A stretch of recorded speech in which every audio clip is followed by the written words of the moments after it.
Imagine standing at the edge of a deep, silent chasm, not a physical one, but a chasm of time, stretching out between you and everything you've ever known. You step across it just for a moment, an urgent, desperate leap, only to find when you return, a lifetime has unfolded without you. The faces you loved are etched with years you didn't share.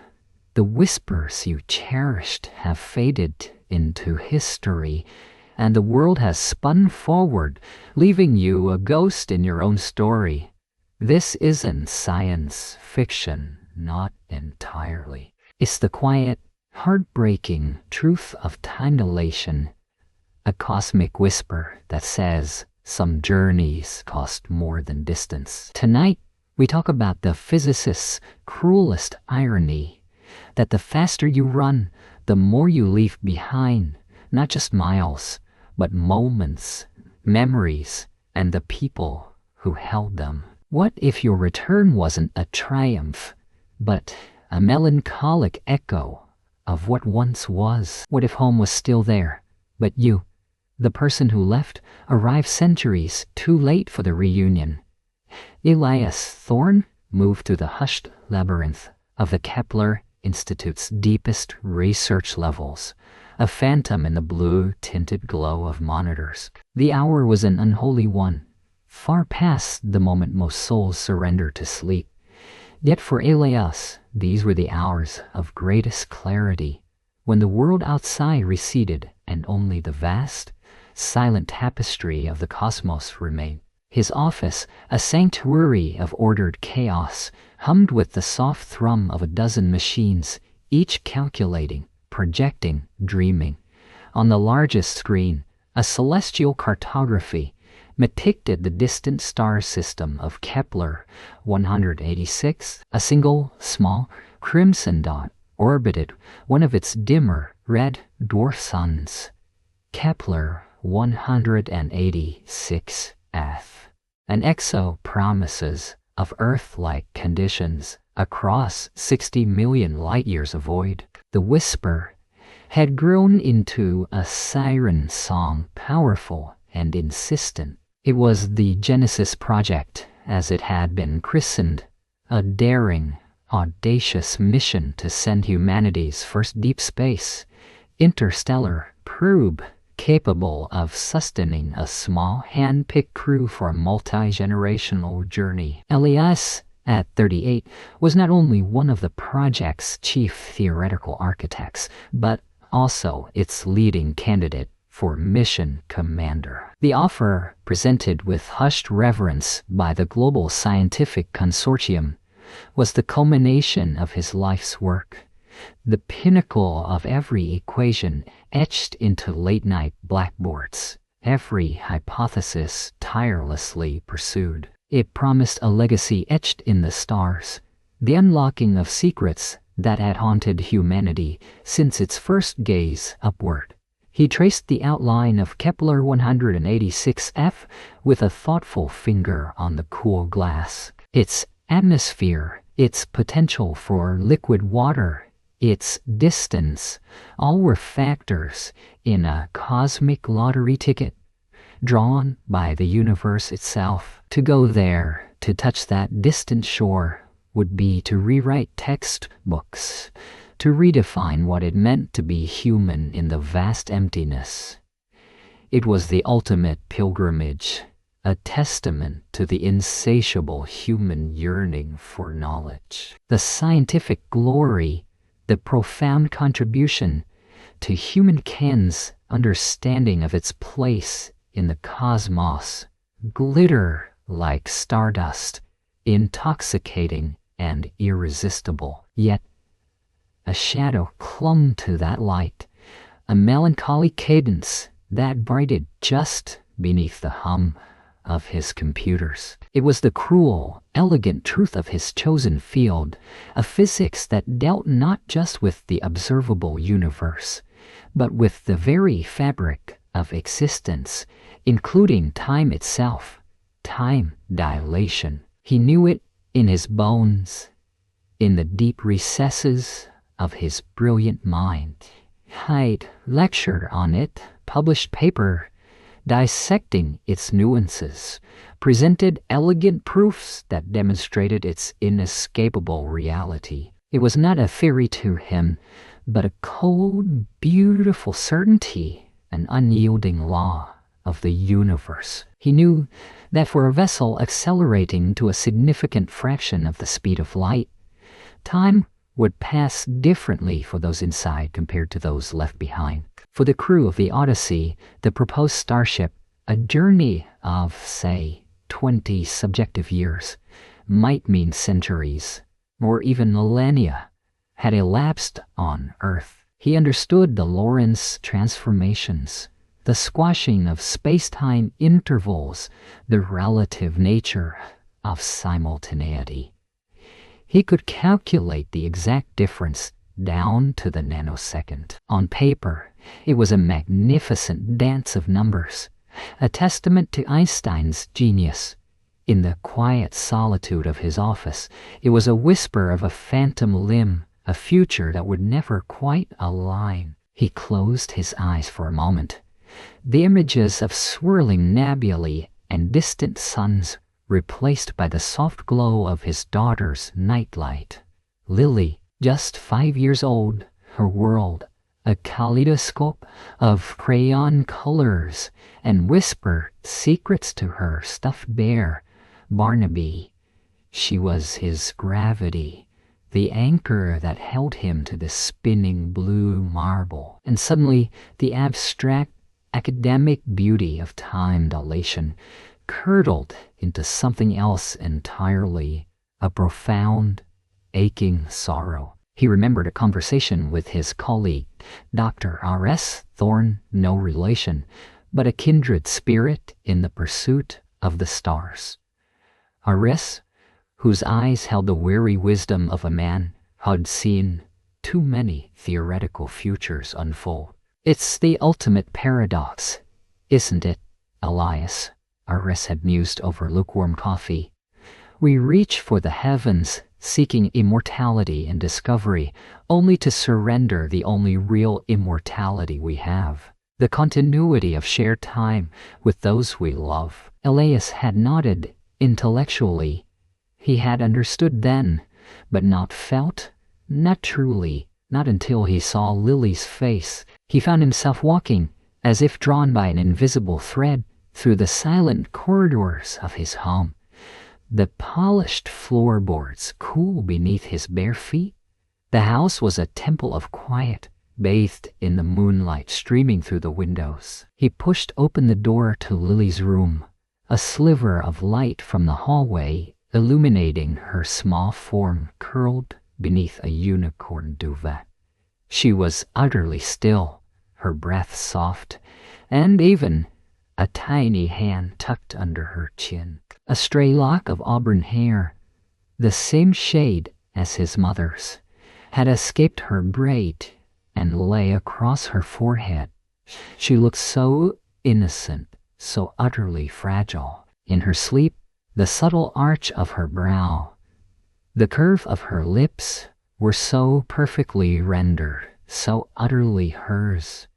He knelt beside her bed, his knees protesting softly. He reached out, his hand hovering inches from her cheek, afraid to disturb the precious peace.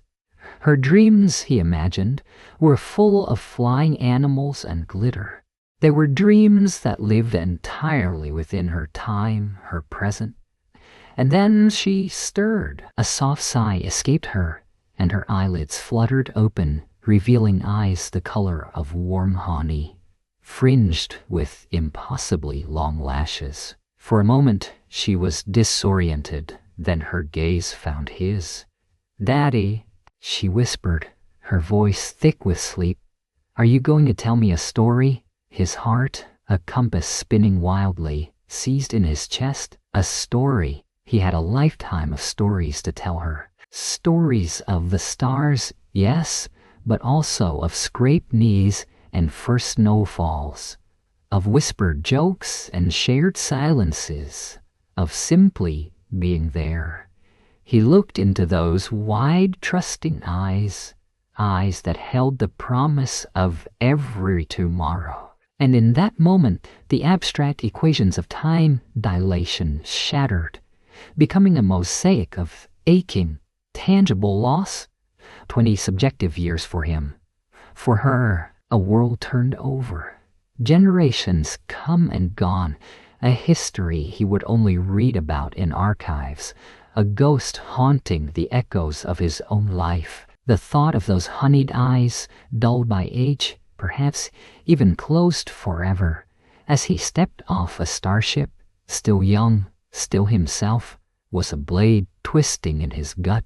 The scientific glory, the ultimate pilgrimage, the legacy, it all faded, dissolving into the background hum of the universe. All that remained was Lily's face etched into his soul and the horrifying, beautiful truth of time dilation, that the faster you run, the more you leave behind.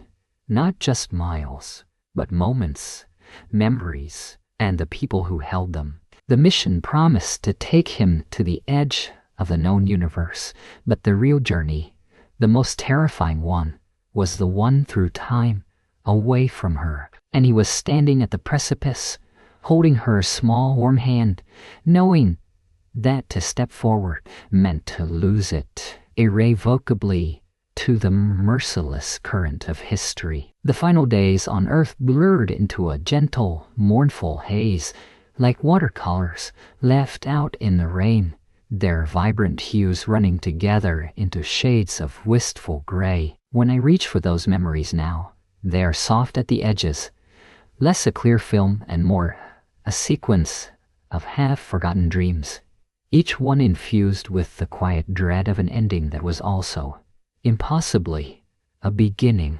It wasn't a sudden wrenching apart, but a slow, almost imperceptible drift, like two continents separating over aeons. Though for us, the aeons would unfold in the blink of a cosmic eye. We lived those last weeks in a hushed, almost reverent silence. Lily and I, the world outside, hummed with the frantic energy of the mission. The final checks, the endless simulations, the media frenzy that felt impossibly distant from our small, sun-dappled apartment.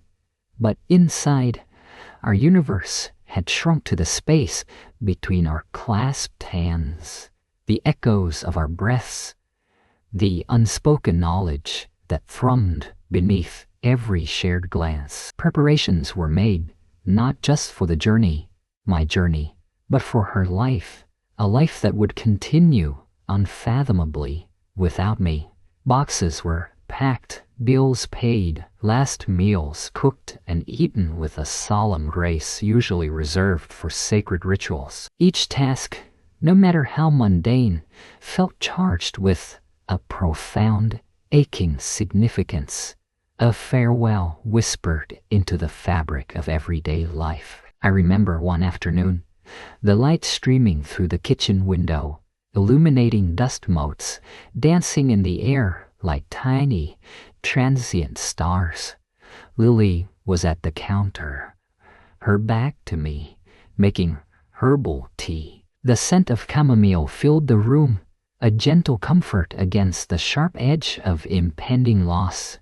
She moved with a deliberate slowness, her movements precise, as if each gesture was being carved into the very air. I watched the slight tremor in her hands as she poured the hot water, and a phantom ache bloomed in my chest. This was it, wasn't it? These small, ordinary moments, soon to be stretched across a canvas of centuries, becoming myth, becoming legend, becoming a whisper I might never hear again. Alias, she'd said without turning, her voice barely audible above the soft gurgle of the water.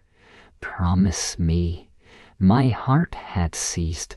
1,000 promises had been exchanged over the years, from trivial daily assurances to the profound vows of a lifetime. But this one, I knew, would be different. This one would carry the weight of impossible distances, of time unspooled, of worlds that would cease to be the same. I walked to her, placing my hands gently on her shoulders. Her skin, even through the thin fabric of her shirt, felt fragile, incandescent. Anything, I whispered, the word catching in my throat.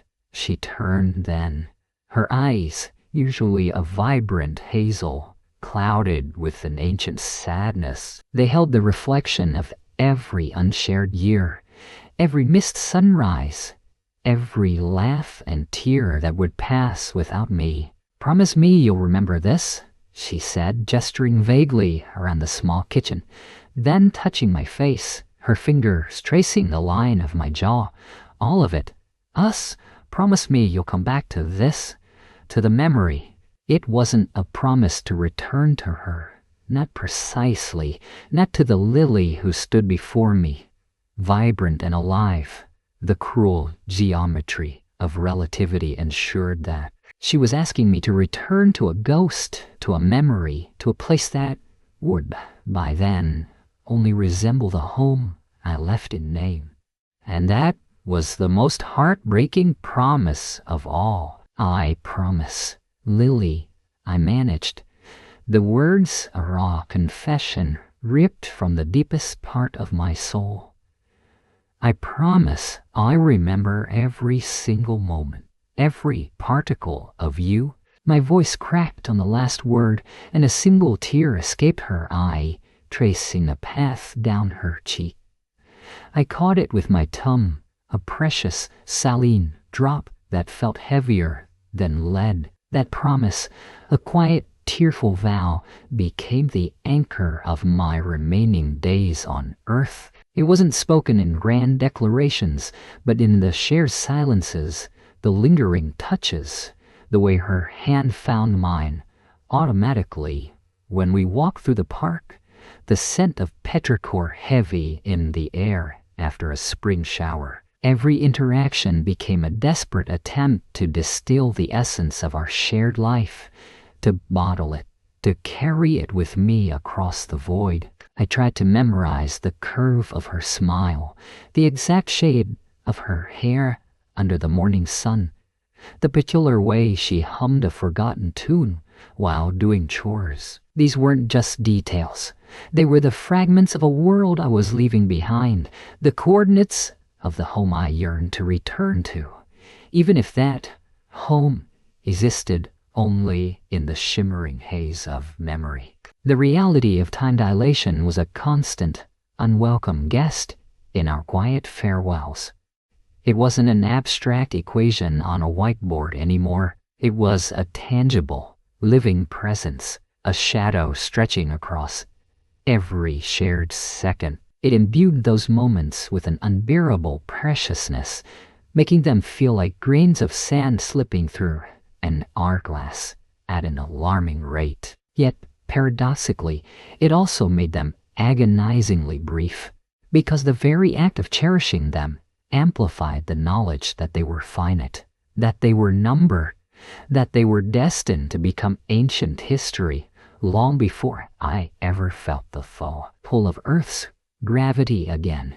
We spoke of it in hushed tones, if we spoke of it at all. Sometimes, late at night, when sleep was a distant shore, Lily would whisper, "How many birthdays, how many Christmases will I have before you even feel the tug of home?" And I would hold her tighter, the enormity of the question crushing me, for I knew the answer, and it was a number too vast, too cruel to articulate. Decades for her, mere weeks for me, traveling at a fraction of the speed of light.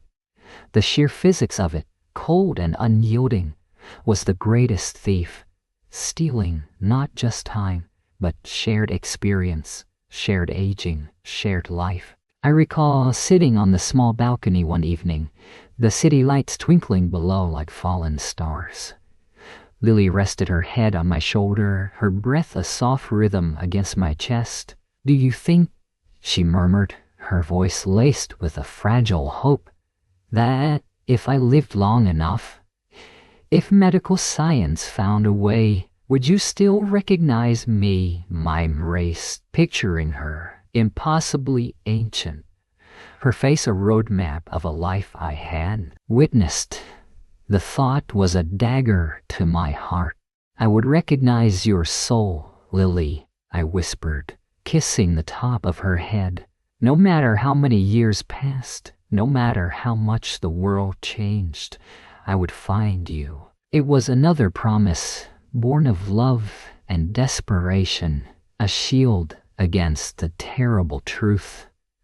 But even as I said it, a part of me knew it was a lie, or at least a hope that bordered on delusion. The person I would return to, if she was still there, would be a stranger, a distant relative of the woman I held. And the Elias who left, would he still be the same man capable of recognizing her? The journey itself would change me, not just physically, but spiritually, emotionally. The final days bled into the final hours. The scent of earth, a complex perfume of damp soil, ozone, and the distant tang of industry seemed to intensify, pressing in on me, desperate to be remembered. Every leaf on every tree, every ripple in the pond at the park where we often walked, every fleeting cloud in the sky, they became impossibly vivid, imbued with a farewell sheen.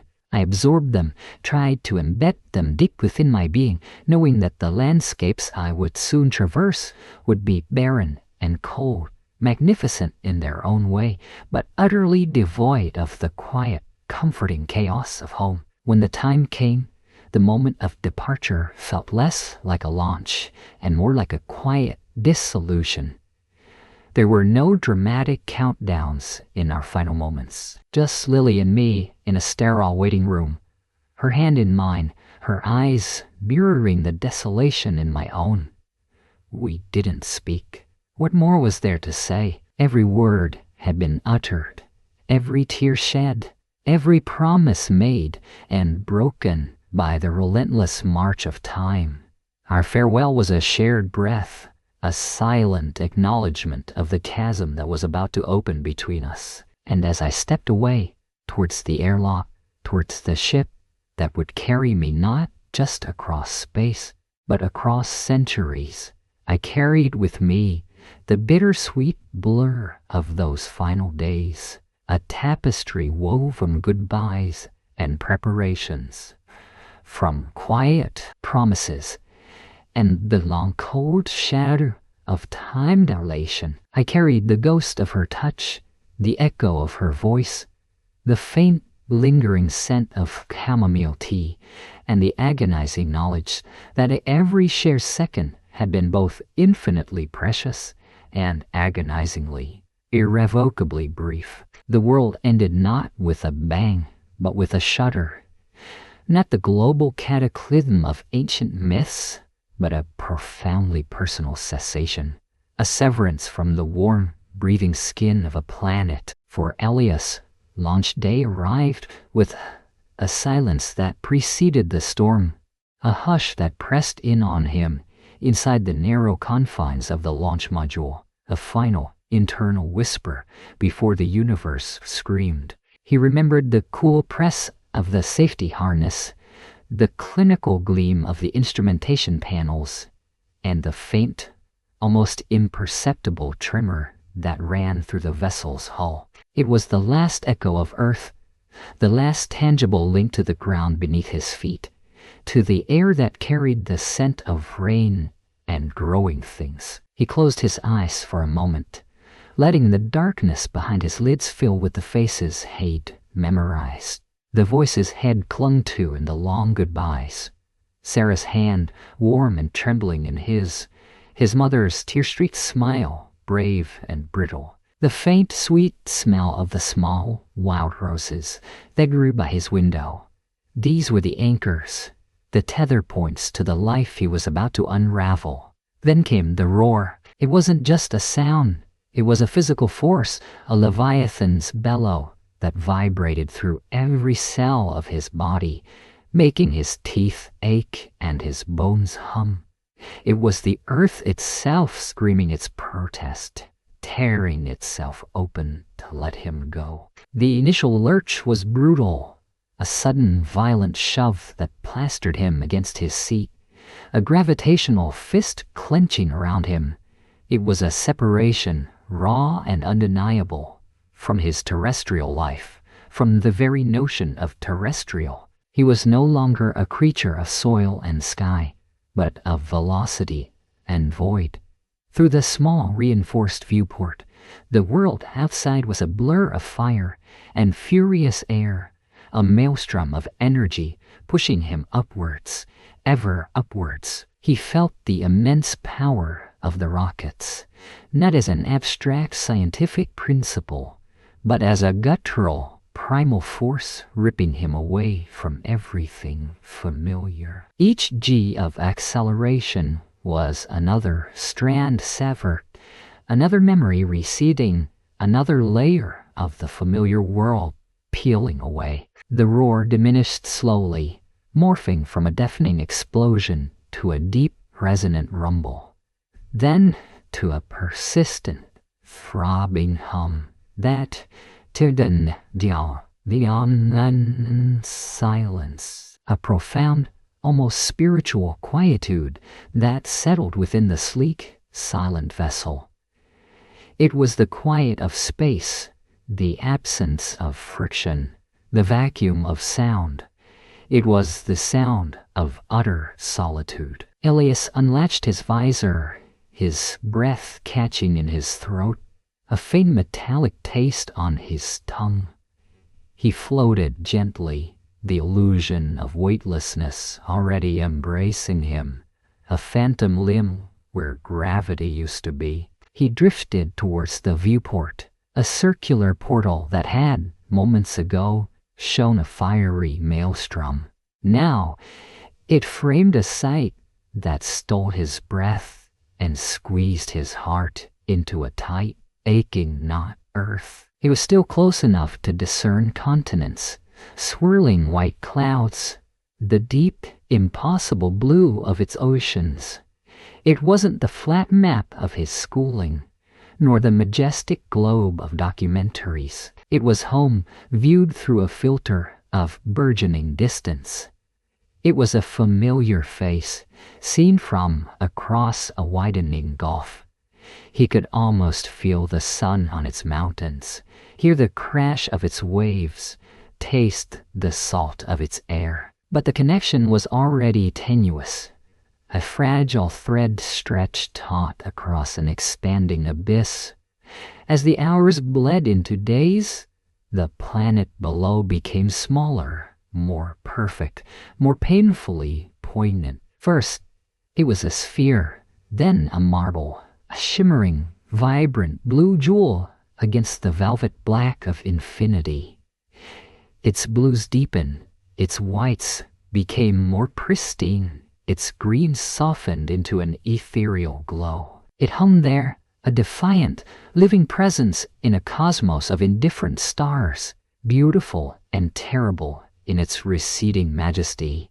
Each minute, each kilometer further from its gravitational embrace was another step away, not just in space, but in time. He remembered the lectures, the equations, the elegant mathematics of time dilation. He understood the physics of it, the cold, immutable truth that as his speed accelerated, his personal clock would tick slower than those left behind. He had rationalized it, prepared for it, convinced himself he was ready for the sacrifice. But seeing Earth shrink, watching it become a distant, almost forgotten memory, the intellectual understanding curdled into a visceral, aching dread. This wasn't just a journey across space, it was a journey across ages. The vessel, a marvel of human ingenuity, was less more a temporal separator. With every accelerating pulse from its engines, he was not just gaining speed, He was shedding years, decades, centuries from his personal timeline relative to Earth. The constant of his journey wasn't just the increasing velocity, but the relentless, unforgiving march of time for everyone he loved, everyone he knew, every stone and tree he had touched. He pressed his hand against the cold viewport, an absurd gesture of connection. The Earth, a luminous marble, swirled with its familiar weather patterns, oblivious to the solitary figure watching its slow retreat. He imagined Sarah, perhaps walking in a park, the sun warm on her face, years ticking by for her with casual indifference.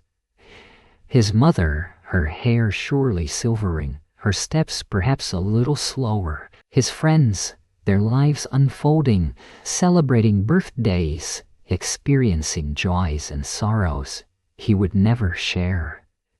He was embarking on a journey where the past was not just behind him, but slipping away from him at an ever-increasing rate. The future was not just ahead, it was a distorted landscape where his return would be an intrusion, a ghost stepping into a world that had long since moved on. The silence of the vessel was no longer peaceful. It was heavy with the weight of unshared moments, of whispered conversations that would never happen, of laughter that would echo only in his memories, never to be heard again in the present. The accelerating speed was a cruel engine, propelling him forward while simultaneously pushing him backwards through the fabric of shared existence. The dreamlike quality of his past, the soft, melancholic haze that already coated his memories of Earth, was not a trick of the mind, but a premonition of the reality to come. He was becoming a relic even as he journeyed, a living fossil hurtling towards a future that was, for him, profoundly lonely. The blue marble shimmered, a teardrop in the vast darkness, and Elias, inside his sleek, silent vessel, was already a whisper in the annals of a forgotten time. The hum was the first thing, a low, constant thrumming beneath Elias's feet. Through the very bones of the ship, a mechanical heartbeat in the silent, star-dusted void. It was the rhythm of their strange new life, a counterpoint to the cosmic silence that pressed against the hull. Outside, the universe was an indifferent tapestry of light and shadow, infinite and unchanging in its grand, slow dance. Inside, time stretched and distorted, a silent, invisible force warping not just their clocks, but the very fabric of their existence. The days aboard the Pilgrim had long ago ceased to be days in any terrestrial sense. They were cycles, periods of focused work at the sensor arrays, long hours deciphering the cryptic whispers of distant nebulae, meticulously charting the emptiness between stars. Then came the equally long, equally defined periods of rest, though true rest felt increasingly elusive. Sleep was a fragile vessel, easily capsized by the subconscious current of the journey, drifting towards a past that grew ever more distant with each passing moment. Elias's station was a cocoon of softly glowing screens, reflecting the constellations they had left behind and the ones they were slowly approaching. His fingers moved with practiced ease across holographic interfaces, manipulating data streams that represented unimaginable distances. He was a cartographer of the impossible, mapping the currents of space-time, yet the most profound shifts were occurring not in the vacuum outside, but within the confines of his own heart and across the silent, expanding chasm between the Pilgrim and Earth.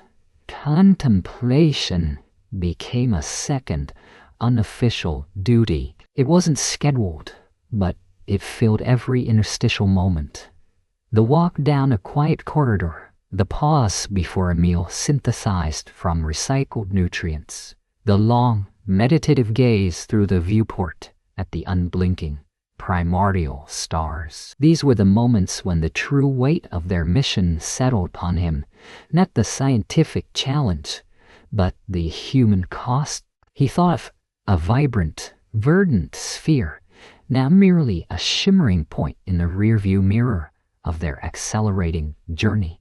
He thought of the faces he'd left behind, crisp and clear in his memory, yet already blurring at the edges like old photographs caught in a sudden, unexpected rain. The messages from home were the tether, the fragile, stretching umbilical cord that connected them to everything familiar. At first, they had been a comfort, a lifeline. Crisp, high-bandwidth transmissions relayed across vast distances, albeit with a growing delay that was a cold, hard reminder of their velocity. Family updates, news from the Global Council, the latest cultural shifts. Elias would watch them in his quarters, the holographic projections of loved ones flickering into existence, voices slightly flattened by the relay, yet utterly real. His sister Alara, with her familiar, wry smile. His mentor, Dr. Aris, his eyes still sparkling with intellectual fire. But then, slowly, imperceptibly at first, the intervals between these messages began to stretch. It wasn't a sudden silence, but a gradual elongation of the pauses. Days turned into weeks, weeks into months, measured by the pilgrim's internal clock. On Earth, however, far more time was passing. He understood the physics, of course, had dedicated his life to it. Time dilation was not a theory. It was an observable, measurable reality. The faster you move relative to a stationary observer, the slower your own time progresses compared to theirs. For every year that passed for Elias aboard the Pilgrim, perhaps 2 or 3, then 5, then 10 years elapsed on Earth, the content of the messages began to mirror this agonizing distortion. Elara's updates, once filled with immediate events, started leaping forward. One message would speak of her son's first steps. The next, months later, in his subjective time, would mention his struggles with adolescence. It was as if he was watching a hyperspeed film of their lives, skipping reels, missing crucial scenes. One cycle, a message arrived from Elara. Her face, projected, showed new lines around her eyes, a silver streak in her dark hair that wasn't there the last time. Her voice, though cheerful, carried an unfamiliar depth. She spoke of her son, now a young man preparing for university, an entire life he had lived without Elias. She spoke of their mother, no longer with them, having passed peacefully in her sleep many years ago. Elias felt the words like a physical blow, a silent gasp caught in his throat. Many years ago. For her, perhaps a decade. For him, a few subjective months, a handful of star-dusted shifts. He watched the message again and again, searching her face for sorrow, for a hint of the loss that must have been hers. But Elara's eyes held a gentle serenity, the acceptance of long-past grief. She was speaking from a future he hadn't experienced, about a past he hadn't shared. His own grief, sharp and fresh, felt out of sync, an untuned instrument playing a mournful solo in a silent, empty hall. The world he had left behind was no longer the world he remembered. The news reports, once detailing current global affairs, began to chronicle historical events. Entire political systems, social movements, technological advancements, all had bloomed and faded in the Earth time he hadn't inhabited. He watched an archived broadcast dated years into Earth's future, featuring a new global council president whose name he didn't recognize, discussing challenges he couldn't comprehend. The familiar cityscapes of his youth, rendered in holographic reports, now show towering organic structures that seem to have grown from the very ground, not been built. Fashion, language, even the rhythm of daily life seem to have subtly but irrevocably shifted. His memories of Earth started to feel less like recollections and more like dreams. The laughter of friends, the warmth of the sun on his face, the scent of fresh rain on soil, they were vivid, yet increasingly tinged with an ethereal quality, as if they belonged to a story he'd only half remembered. He would close his eyes, summoning Elara's younger face, his mother's smile, the bustling streets of his city, only to find them superimposed with the images from the recent transmissions. An older Elara, a cityscape transformed, a mother who was no longer there. The past was becoming a ghost story, narrated by a future he couldn't grasp. The scientists on board, his fellow travelers, shared this burden. They spoke of it in hushed tones in the quiet corners of the mess hall, their voices softened by the immense scale of their shared sacrifice. They were charting the stars, but also charting their own slow, agonizing detachment from everything human. They discussed the latest message from Earth, the staggering time differential, not with scientific detachment, but with a profound, aching melancholy. One crewmate, a botanist named Lena, once showed Elias a photo of her granddaughter, a lively child with bright, curious eyes. Months later, Earth time, Lena received a message with a photo of the same granddaughter, now a young woman, graduating from university. Lena simply held the new photo, her fingers tracing the youthful, unfamiliar face. A single tear tracking a path down her cheek. "I don't know her," she whispered, her voice barely audible over the ship's perpetual hum. Elias felt the same chilling realization. The people he loved were not just growing older.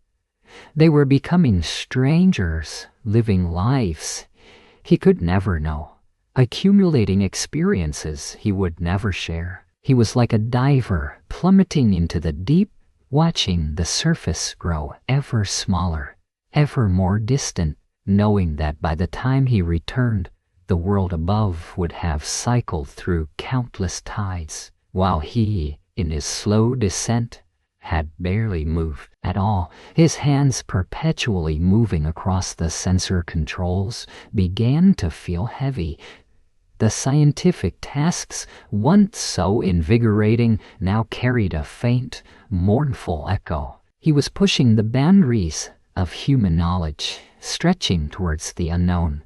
But the cost was the slow, deliberate unraveling of his personal universe. Each data point collected, each new nebula charted, was a triumph of intellect, but also a nail in the coffin of his past. The latest message arrived, its transmission almost agonizingly slow due to the immense distance and the ever-growing time dilation. It was a brief official communique from the Global Council, addressed to the Pilgrim's crew. It thanked them for their dedication, celebrated the incredible strides they were making, and conveyed the best wishes of all generations that have blossomed in your absence, all generations. The words hung in the sterile air of his quarters, heavy and resonant. Not everyone back home, not your loved ones, but all generations. A world had lived and died, entire epochs had unfolded. Children had grown to adulthood and beyond. All since he had waved goodbye, Elias walked to the viewport, the vastness of space unfurling before him. The stars were brilliant, sharp needles of light against the velvet black. He reached out a hand, pressing it against the cool, resilient surface, as if to touch the impossible distance. The scientific truth was clear, unyielding. He was moving, he was traveling, he was achieving, but the human truth, whispered by the silent stars and the fading echoes of home, was that he was leaving not just a planet, but a present, leaving not just people, but a shared timeline. And in this journey through the cosmos, he was becoming a traveler, not just through space, but through time itself, a ghost ship sailing further and further into his own melancholic future. The hum of the Stardust Seeker was no longer a sound. It was the very fabric of Elias's existence, a low, constant vibration that resonated through the soles of his feet, up his spine, and into the deep recesses of his skull. It had been years now, uncounted precisely in the earthbound fashion, but measured in the slow, inexorable turning of the internal ship's clock, in the countless sunrises that painted the curved viewports with the cold fire of distant nebulae, and in the gradual, almost imperceptible shifts in the ship's internal atmospheric pressure, a testament to the closed loop of his solitary world. Subjective time was a strange, elastic thing out here, stretching and compressing at whim, a trick of the mind that made a month feel like a day, and then a single, silent hour feel like an eternity. The initial thrill, the dizzying audacity of the mission, had long since dissolved, leaving behind a sediment of frowned, aching quiet. The universe, in its boundless majesty, was also its most merciless mirror. Every glittering star, every swirling galaxy, whispered of the immense, unimaginable distances, not just in light years, but in epochs. The psychological weight of this journey had settled upon Elias like a cloak woven from the very darkness outside, growing heavier with each passing cycle. He was no longer just a physicist seeking the secrets of the cosmos. He was a relic, an anachronism in motion, hurtling towards a future he no longer recognized, away from a past that was slipping through his fingers like cosmic dust. Sleep, when it came, was less a reprieve and more an alternate state of being, a liminal space where the boundaries of time and presence dissolved. It was here, in the gentle darkness of his cabin, that Lily began to return, not as a faint echo, but as a presence, vivid, luminous, and terrifyingly real. Her laugh, a delicate cascade of sound, would ripple through his dreams, a melody he hadn't realized his soul had been starving for. He'd feel the ghost of her hand in his, warm and soft, the familiar weight and texture, so acute it often jolted him awake, his own hand aching with the phantom pressure. One night, or perhaps it was a day, for the distinction held little meaning anymore, he dreamt he was walking with her through a field of wildflowers, their colors impossibly bright under a sky that was the precise shade of azure he remembered from home. Lily, her hair catching the sunlight like spun gold, turned to him, her eyes the color of moss after rain, crinkling at the corners. She said something, a tender whisper, just beyond the edge of his recall. But the feeling lingered, a profound sense of belonging, of being utterly, completely seen. He woke with tears tracking paths down his temples. The chill of the cabin air, a cruel contrast to the warmth of her imagined presence. These encounters grew more frequent, more insistent. Sometimes he would be studying a console, monitoring the ship's diagnostics, when a scent, faint and elusive, would waft through the sterile air, lavender, or the sweet earthiness of rain-soaked soil, Lily's scent. He'd lift his head, his eyes scanning the empty cabin, half expecting to see her there, leaning against the doorway, a wry smile playing on her lips. He'd even hear her hum a tune, a snippet of an old folk song they both loved, just at the periphery of his hearing.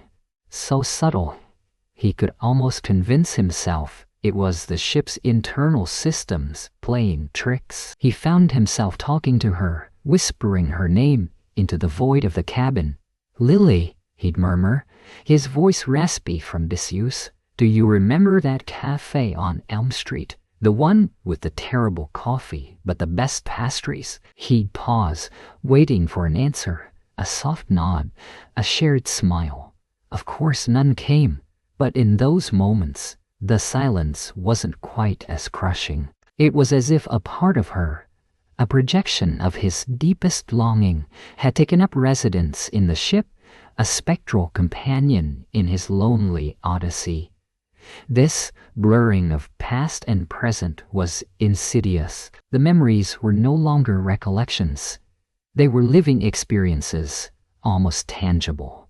He could feel the texture of her favorite sweater, the warmth of her breath against his ear, the exact tilt of her head when she was amused. He began to question the solidity of his current reality. Was the Stardust Seeker truly sailing through the cosmic ocean? Or was he merely drifting in a dream, trapped in an eternal loop of longing? The scientific instruments around him, the cold, hard data streaming, offered little comfort. They spoke of light-speed travel, of relativistic effects, of the relentless march of objective time back on Earth, concepts that felt increasingly abstract against the vibrant, pulsating reality of Lily in his mind's eye. The vast emptiness of space, once a source of awe and wonder, had begun to transform into a stark, unforgiving mirror of his predicament. Through the main viewport, the stars were needle pricks of indifferent light against an infinite velvet black. No sound, no wind, no echo, just the silent, majestic expanse stretching out to forever. It was a void, not just of matter but of time. Every light year he traversed was another year, another decade, another century slipping away from him and Lily. The physical distance between the Stardust Seeker and Earth was growing, certainly, but it was the temporal chasm, the widening gyre of history unfolding without him, that truly terrified him. He was moving, he knew, at an incredible fraction of the speed of light. Each tick of his ship's clock corresponded to countless ticks back home. A year for him could be a century for them. The people he knew, the streets he walked, the very trees had watched grow. They were all becoming distant galaxies, their light taking eons to reach him, their stories turning to myths. Lily, too, she was a star, shining brightly in his internal universe, but her real light was fading, her earthly existence receding into the irreversible past. The silence of space, the profound, resonant quiet, was not merely the absence of sound. It was the sound of everything he loved dissolving into history. He would spend hours at the viewport, his forehead pressed against the cool, thick glass, staring out at the cosmic tapestry.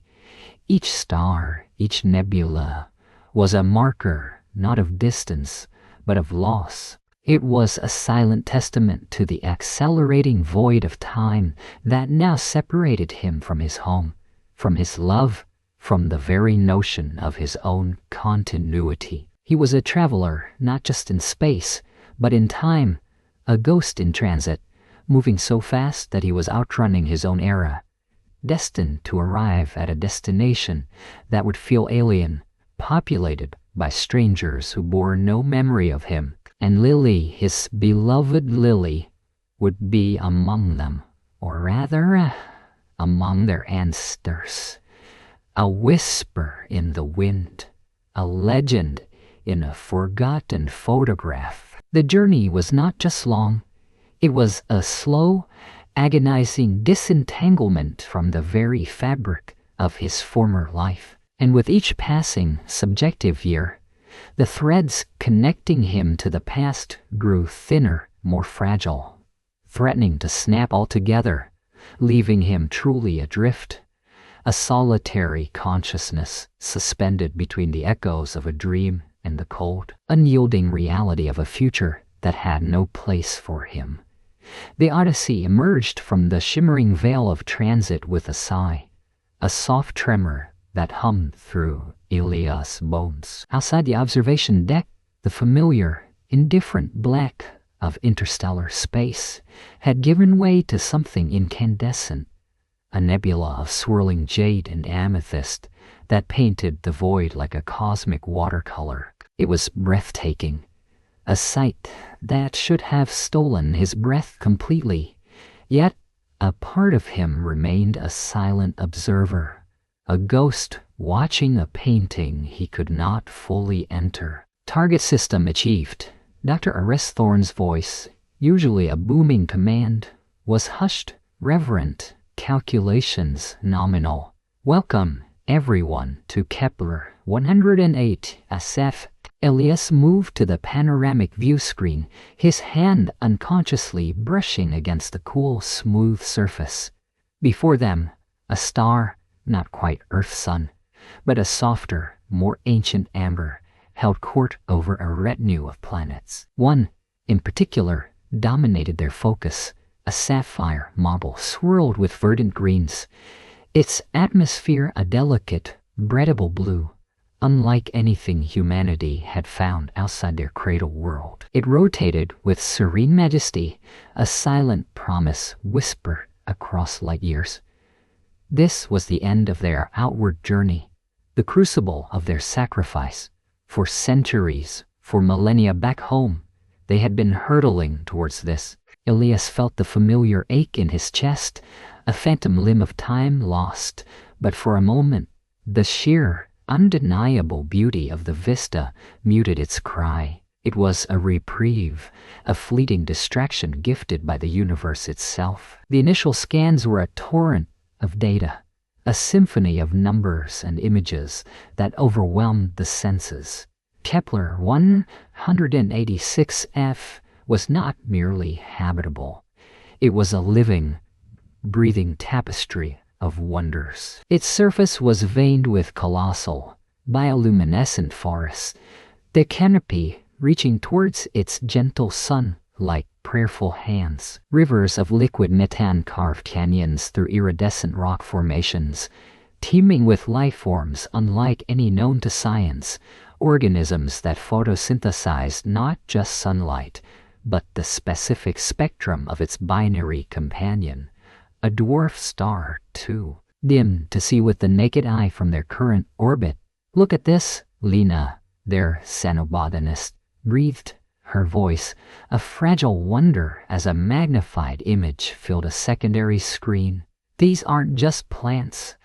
They're intelligent growth patterns, almost architectural.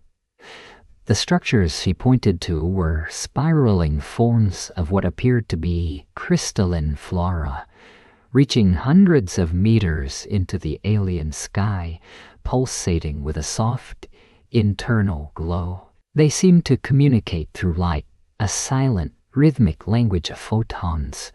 The ship, once a vessel of solitary yearning, transformed into a buzzing hive of intellectual fervor. Scientists moved with a renewed purpose, their faces illuminated by the glow of data pads and holographic displays.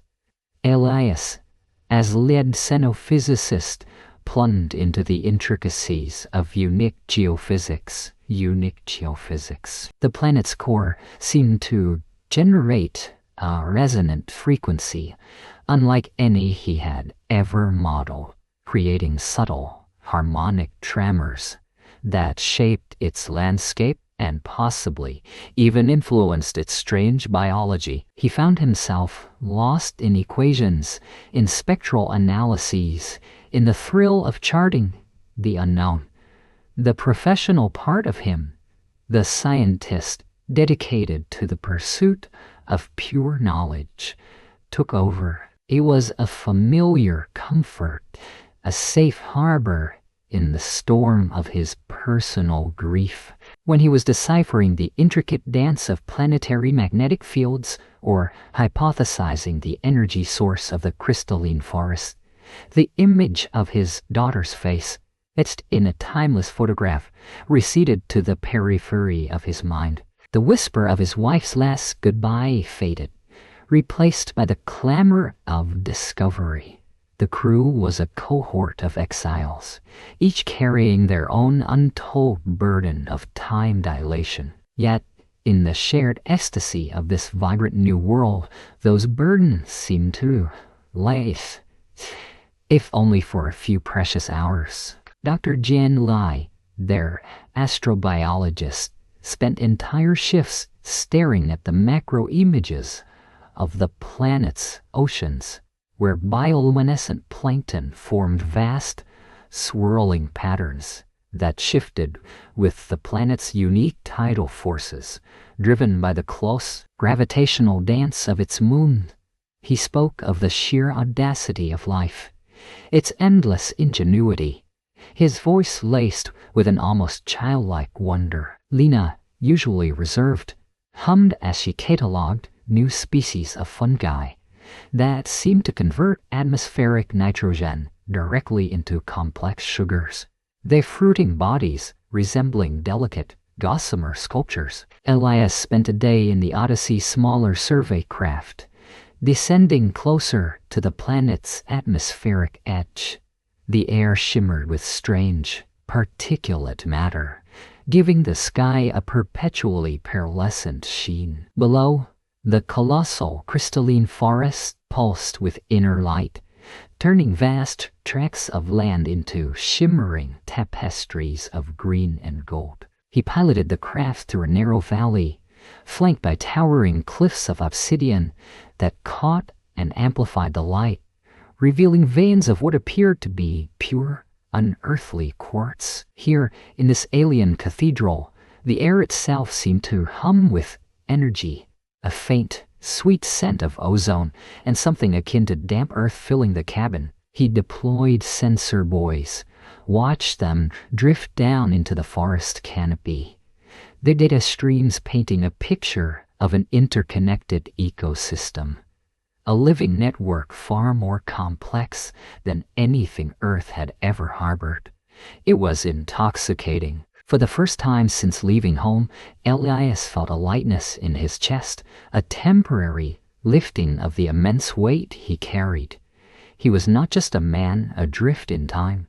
He was a pioneer, a witness to the universe's boundless creativity. At night, as the alien sun dipped below the horizon, painting the sky in shades of deep indigo and fiery orange that bled into the eternal nebula, the crew would gather in the common mess. The talk was of their findings, of new hypotheses, of the next phase of their exploration. Laughter, genuine and unrestrained, echoed through the corridors. They were a family forged in the crucible of isolation, now united by the thrill of intellectual conquest. They share stories, not of the homes they had lost, but of the marvels they had found, weaving a new tapestry of shared experience. Elias would sometimes retreat to his quarters, the glow of the vibrant new world still reflected in his mind's eye.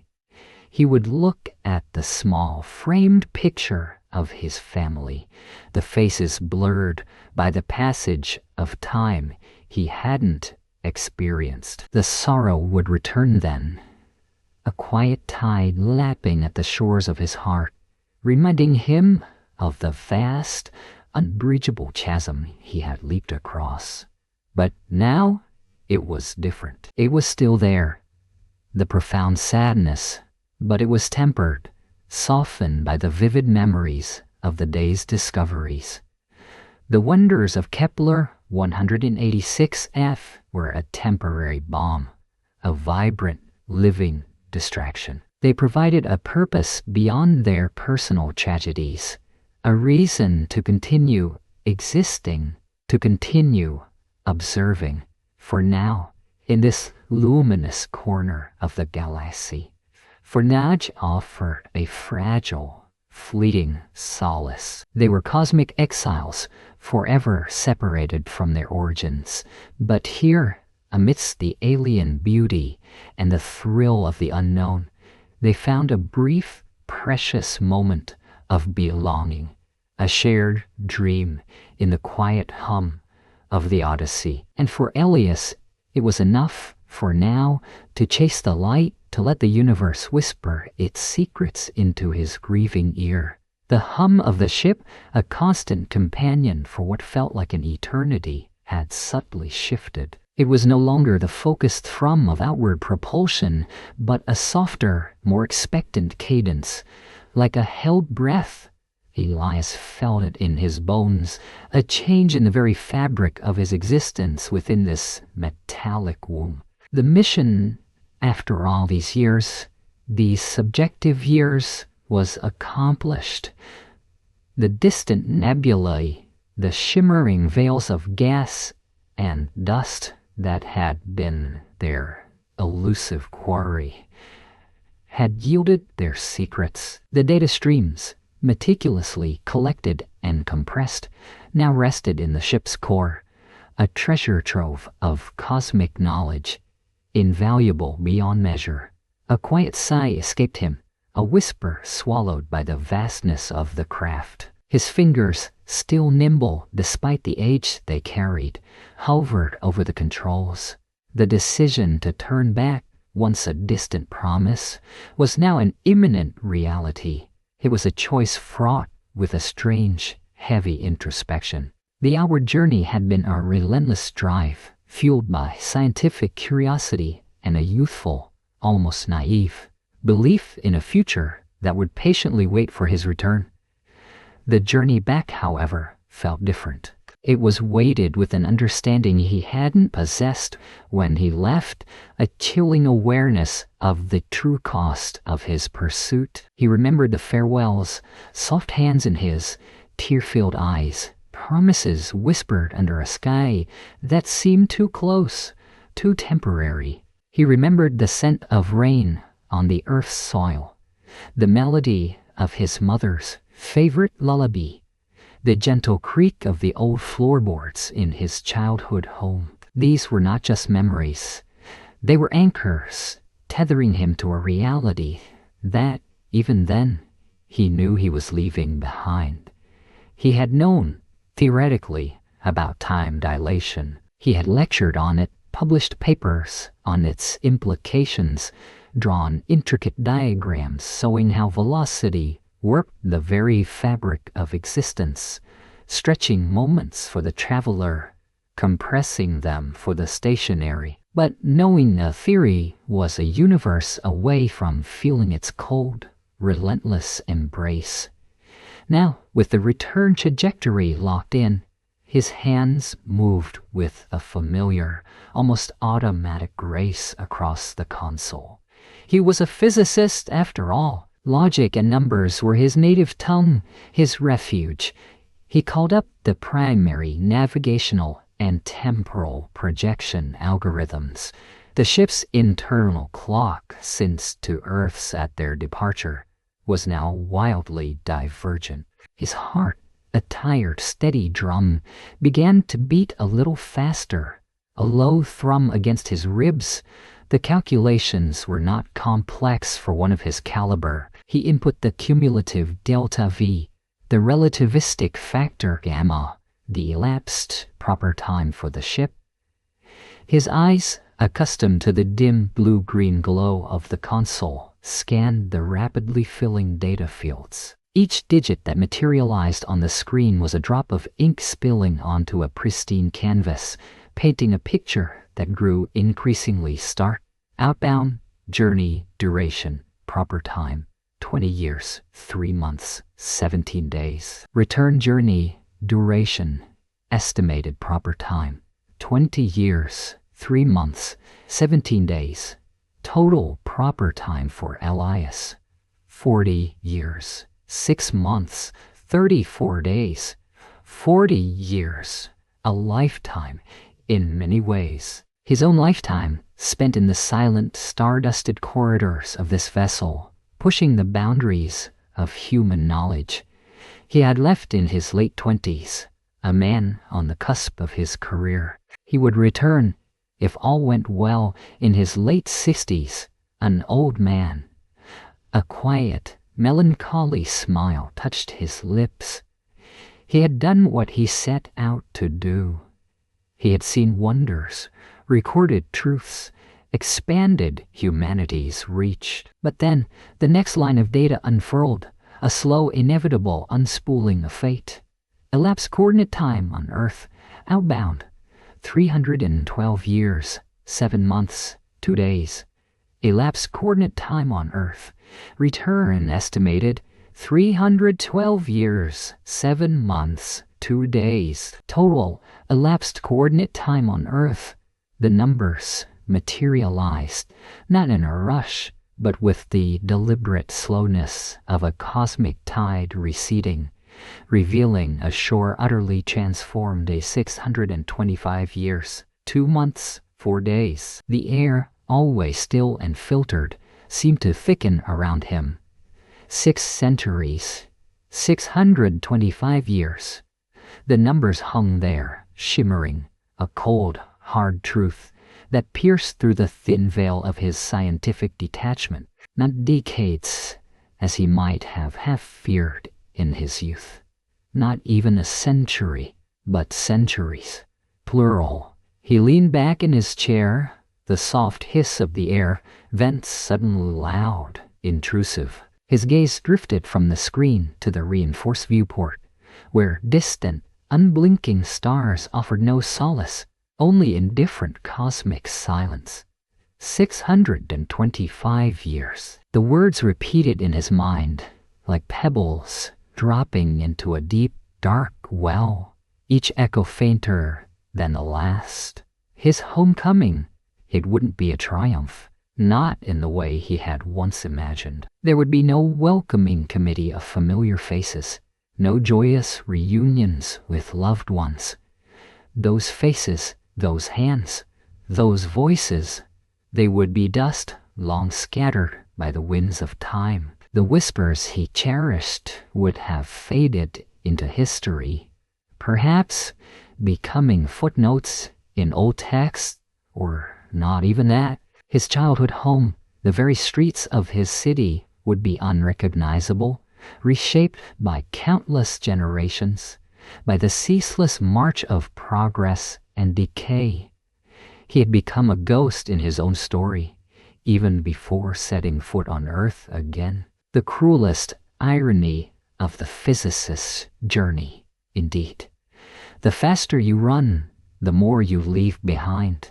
Not just miles, but moments, memories, and the people who held them. His data, invaluable as it was, now felt like a lonely testament, a message in a bottle cast into an ocean of time, destined to be found by strangers who would not know the name of the man who sent it, nor the ache in his heart. A profound sadness settled over him, gentle yet immense, like a fine dust settling on an antique. It wasn't a wrenching, gut-deep despair, but a quiet, almost meditative grief. It felt like watching a dream unravel slowly, beautifully, tragically. The Earth he remembered, the vibrant, noisy, imperfect world, was now a distant, shimmering mirage, an echo from a past that only existed within the confines of his own rapidly aging mind. He thought of his mother, her smile, the way she hummed as she tended her small garden. He thought of his sister, her fierce loyalty, her playful arguments. He thought of the woman he had loved, whose laughter had once filled his world with light. They were all gone, not just moved on or changed, but utterly, irrevocably gone. Generations upon generations had lived and died in the span of his cosmic detour. Wars had been fought, empire risen and fallen, technologies birthed and obsoleted, all while he was traversing the void, meticulously charting the cosmos. He ran a hand over his face, feeling the subtle lines etched by 4 decades of weightlessness and distant stars. 40 years of his life traded for 625 of theirs. It was a bargain he had unknowingly struck, a Faustian pact with the laws of the universe. The mission accomplished, yes. The data collected, invaluable, certainly. But the cost, oh, the cost. It wasn't paid in currency or effort, but in time, in human connection, in the very fabric of belonging. He would return to a different age, a world that knew nothing of the world he had left. He would be an anomaly, a living relic, a whisper from a distant past that only he carried within him. His knowledge, while profound, would likely be obsolete, his understanding of the contemporary world laughably naive. He would be a stranger in his own home, an alien on his own planet. The thought was not terrifying, but profoundly, achingly lonely. It was the solitude of one who has journeyed too far, not just across space, but across time itself. The stars outside seemed to shimmer brighter, mocking his fragile human sense of permanence. He had stepped across a chasm of time, an urgent, desperate leap into the unknown, only to find when he returned, a lifetime, many lifetimes, had unfolded without him. His homecoming would not be a reunion, but a melancholic echo of what once was, a silent arrival to a world that had long since forgotten his name. He was ready to turn back, but he knew, with a chilling certainty, that home was still there.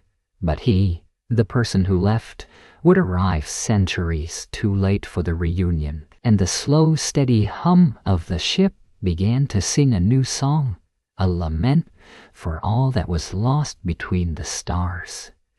The ship, Odyssey, turned, not with the triumphant roar and bright celebratory flares of its outbound launch, but with a sigh, a soft internal shudder that ran through its immense frame, a turning in the silent dark, like a giant, weary creature shifting its weight for the long, arduous journey back. This movement, a mirror image of their departure so many subjective years ago, was devoid of the fervent hope that had once painted the stars in brilliant hues of possibility. Now the stars were just cold, indifferent pinpricks, witnessing a return laden with a sorrow that stretched across unimaginable gulfs of time. It began without fanfare. No rousing speeches from Captain Eva Rostova, no final, tearful goodbyes broadcast to a future that wouldn't recognize their voices. The commands were given in hushed tones, the bridge lights dimmed to a melancholic glow.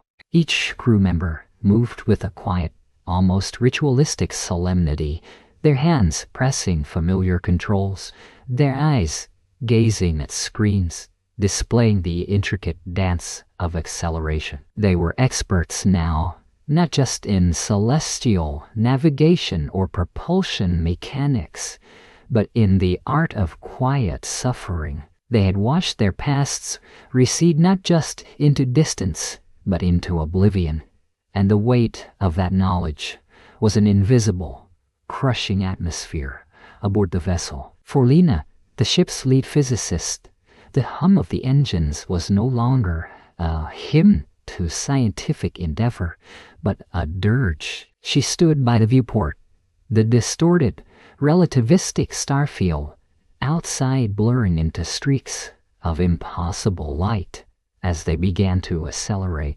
It was a cruel beauty, she thought, this universe that unveiled its secrets so readily, yet withheld the simple comfort of linear time. Her fingers traced the cool glass, a phantom touch reaching out to a hand she could no longer imagine.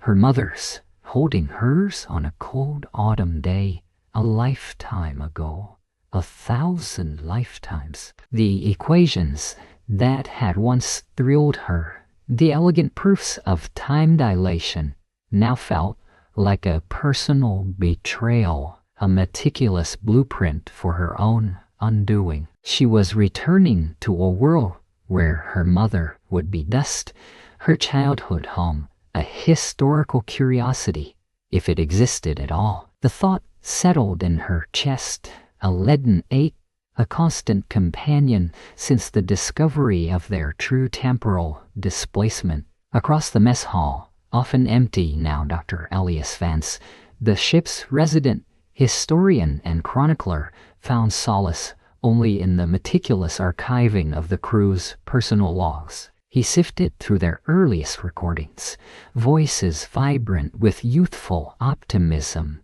describing the faces they loved, the dreams they held. Each file was a shard of glass, reflecting a past that was no longer theirs, a future they were now ghosts within. Elias himself had left behind a wife and 2 young daughters. He remembered their laughter, a melody now muted by the vastness of centuries. Sometime in the quiet hours of the solar cycle, he would play their last recorded message, their voices thin and reedy across the vastness of space and time. He'd close his eyes, letting the ghost of their presence wash over him, a sweet poison. They were grown, old, perhaps even gone. In the world he was returning to, he was a father who had missed every birthday, every scraped knee, every graduation, every heartbreak. He was an alien to their lives now, a stranger bearing a familiar name.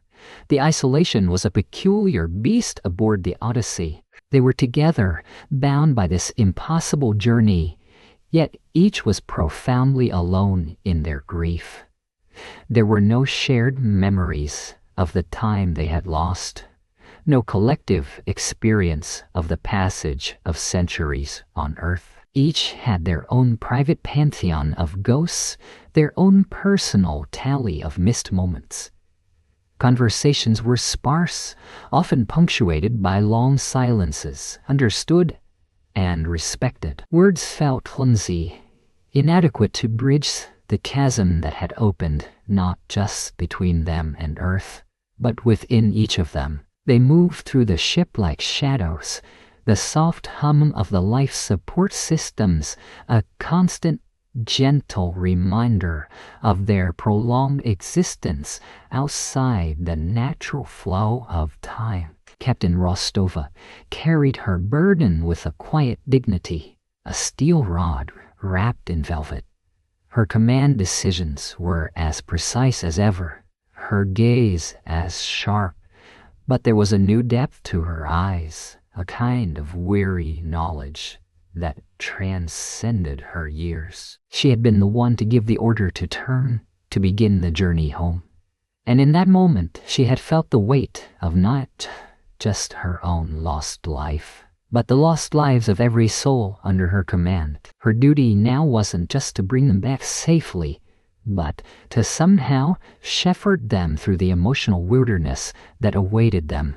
She spent her nights staring at projections of Earth, not the vibrant, bustling globe from their departure, but a speculative model, extrapolating centuries of societal shifts, technological leaps, and environmental changes. What would home even look like?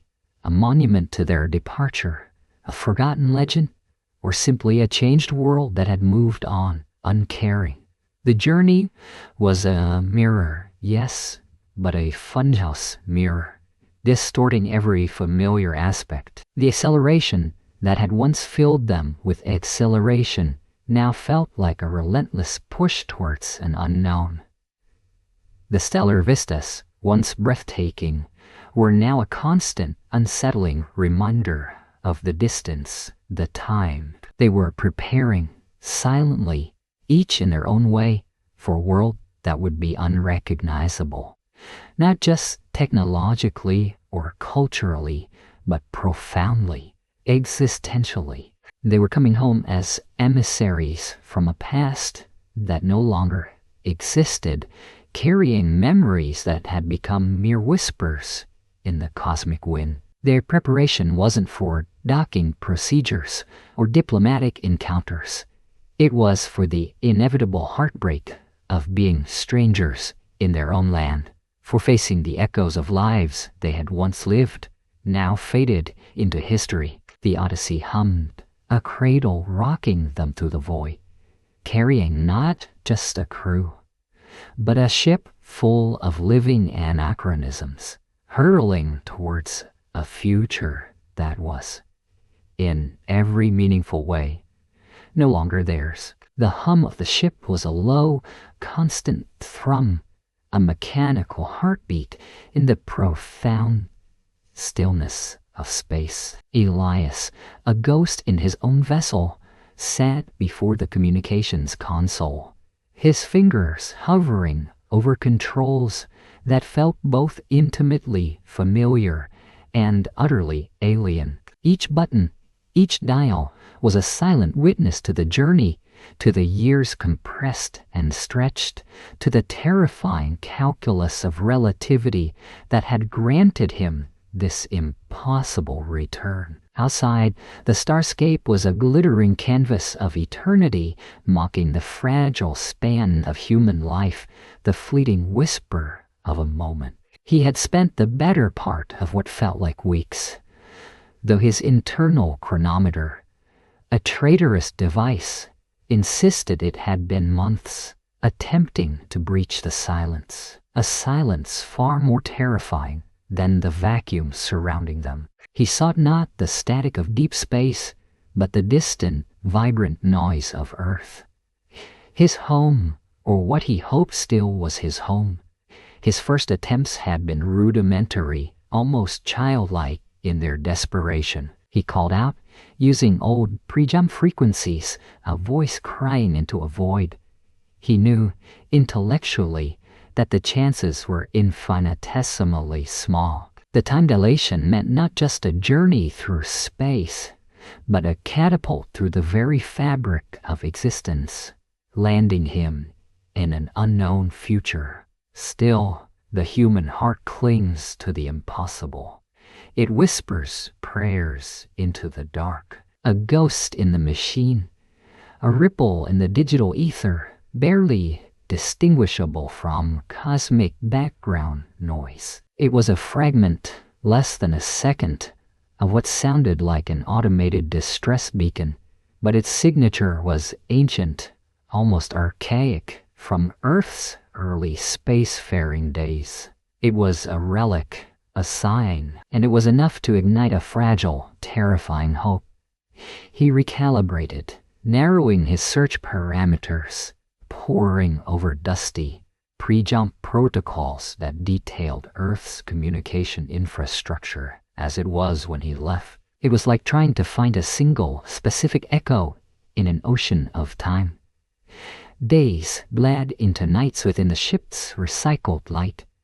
His only companions, the blinking lights of the console and the relentless anxiety in his chest. His reflection in the dark viewport showed a man etched with exhaustion, his eyes haunted by the ghost of a smile he once wore for a wife and child. Finally, after a period he could no longer accurately measure, time had become a fluid, terrifying concept, its edges blurred by the relentless void. He found it not a direct communication, not a welcoming signal, but a cascade of fragmented data streams. They weren't meant for him. They were historical records, vast archives flung into the cosmos for preservation, like digital messages in a bottle, cast adrift by a civilization centuries, perhaps millennia, removed from his own. The first intelligible packet he managed to stabilize was an image, not a photograph, but a stylized rendering of a cityscape he vaguely recognized as New York, but it wasn't his New York. The familiar spires of the past were dwarfed by impossible towers that seemed to touch the very clouds, spiraling upwards like organic growths. Bridges arced with an elegance that defied known engineering, their surfaces glowing with internal light. The air traffic was dense, silent, and utterly alien, not aircraft, but sleek, luminous vehicles darting through the sky like shoals of fish. He traced the familiar outline of Manhattan, his breath catching, searching for the small intimate corner where his apartment had been. It was gone, replaced, absorbed. His hands trembled as he forced the system to extract accompanying text. The script was an evolved form of English, at first glance familiar, yet riddled with neologisms and grammatical structures that twisted his understanding. It was like reading a language he almost knew, each word a ghost of its former self. He pieced together phrases, his heart a hammer against his ribs. The Great Transition, era of harmonious ascent, founding of the Pan-Terran Collective. The dates when he finally deciphered them from the complex planetary calendrical system spun his world off its axis. They spoke of millennia, not centuries, but millennia since his departure. A cold, sickening dread seeped into his bones, colder than the vacuum outside. Millennia. The concept was a vast, crushing weight. He had left a world familiar, vibrant, just on the cusp of a new technological age. He was returning to a civilization so far advanced, so utterly transformed, that his own time felt like a whispered myth from the deepest, most primordial past. He spent days, then weeks, immersed in these ancient data streams. Each fragment was a haunting whisper from a forgotten past, his forgotten past. He saw snippets of historical documentaries render in a breathtaking holographic clarity that made his own ship's displays seem primitive. He saw glimpses of societal structures he couldn't comprehend, of art forms that spoke a language he no longer understood. The human form itself seemed to have undergone subtle shifts, elongated, more ethereal, almost serene in its evolution. He searched with a growing desperate urgency for any mention of the early 21st century. His era. It was there, of course, reduced to a terse paragraph in a chronology of early human development, sandwiched between the invention of the wheel and the first interstellar colonization efforts. His time was a footnote, a blink in the eye of this new, vast history.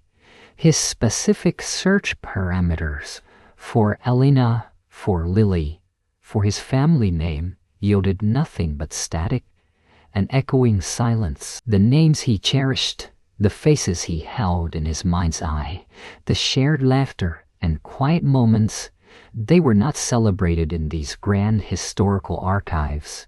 They were lost, swept away by the relentless current of time, like grains of sand in a desert storm.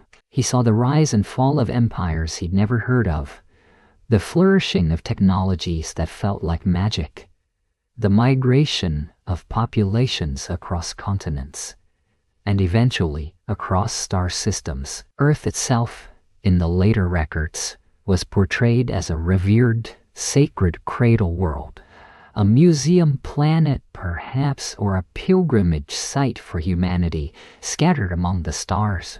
It was no longer the bustling, chaotic, living planet he had departed. A particular historical record caught his eye, a philosophical treatise from the 27th century discussing the ethical dilemmas of temporal displacement and the psychological toll on returnees. It spoke of the ghosts who walked among the living, those who had dared to touch the speed of light, only to find themselves utterly alone, adrift in an ocean of time that had washed away their anchors. He was one of them, a ghost, a melancholic echo. Each distorted message, each fragmented image, each garbled sentence became another nail in the coffin of his hope. His fears of complete erasure intensified, solidifying into a cold, hard truth. Not just his erasure, but the erasure of everything he was, everything he knew. His world had become a mere archaeological layer in a history so profound, so impossibly long, that his personal narrative was utterly irrelevant. He pressed his forehead against the cool glass of the viewport, the vastness of space reflecting his own small, isolated ship. He had sought contact, a reunion, a homecoming. What he had found instead was a confirmation of his profound cosmic solitude.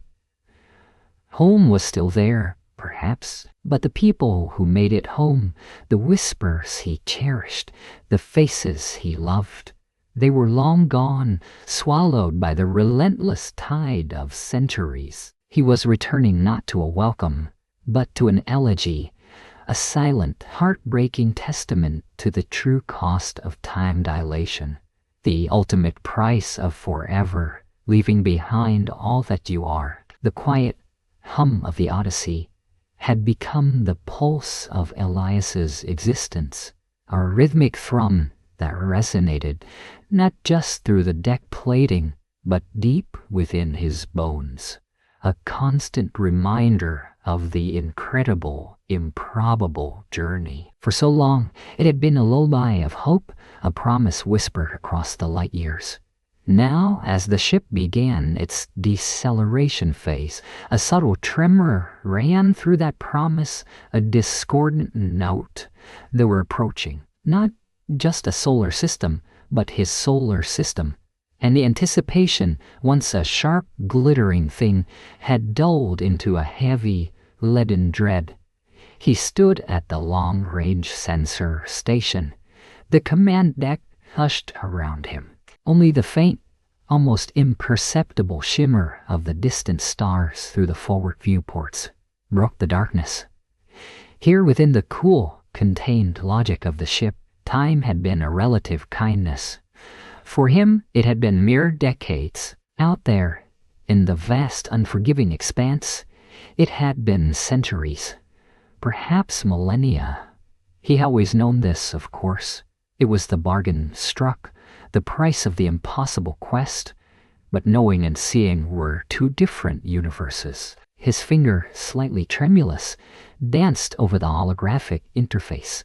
Projections bloomed in the air before him, a celestial ballet of orbital mechanics. The sun, a golden beacon, grew larger with each passing moment, its distant warmth a cruel mockery of the cold truth he was about to face. Then, nestled within its gravitational embrace, the familiar planetary dance began to resolve. Mars, a dusty ochre ghost, Jupiter, a swirling titan, and finally a faint, impossible blue, Earth, a breath caught in his throat, a soundless gasp that tasted of iron and ancient dust. He magnified the image, pushing the sensors to their theoretical limits, straining to pull every photon, every whisper of data from the light that had traveled so far, bearing tidings of a world long past. The Odyssey was still too far to see surface details with the naked eye, but the long-range imagery was relentless, brutally clear. And there it was, the blue marble, the iconic swirls of white clouds, familiar as a lover's breath, the deep, unfathomable blue of the oceans, punctuated by the greens and browns of landmasses. The geography, at least, was a constant. Africa's familiar silhouette, the sprawling contours of Asia, the Americas reaching north and south. The slow, relentless grinding of tectonic plates had sculpted new coastlines in the eons he'd been gone, no doubt, but the overarching forms, the fundamental shape of his home, remained a fleeting, almost painful comfort, a whisper of recognition across the abyss. But as he zoomed in further, as the resolution sharpened, the whisper died. The human landscape, that was where the chasm truly opened, where cities once glittered like scattered jewels by night, where vast networks of roads had once snaked like intricate veins across continents, where the breath of billions had animated the very atmosphere. There was now something else, something utterly, profoundly alien. He focused on the North American continent first, a place seared into his earliest memories. New York, a beacon of glass and steel. Los Angeles, a sprawling tapestry of light.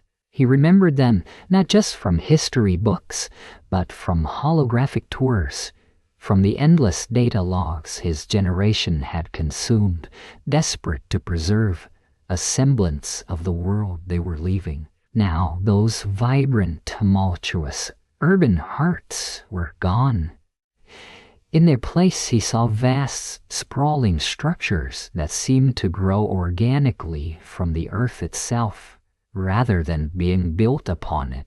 They weren't angular or geometric in the way of the cities he knew.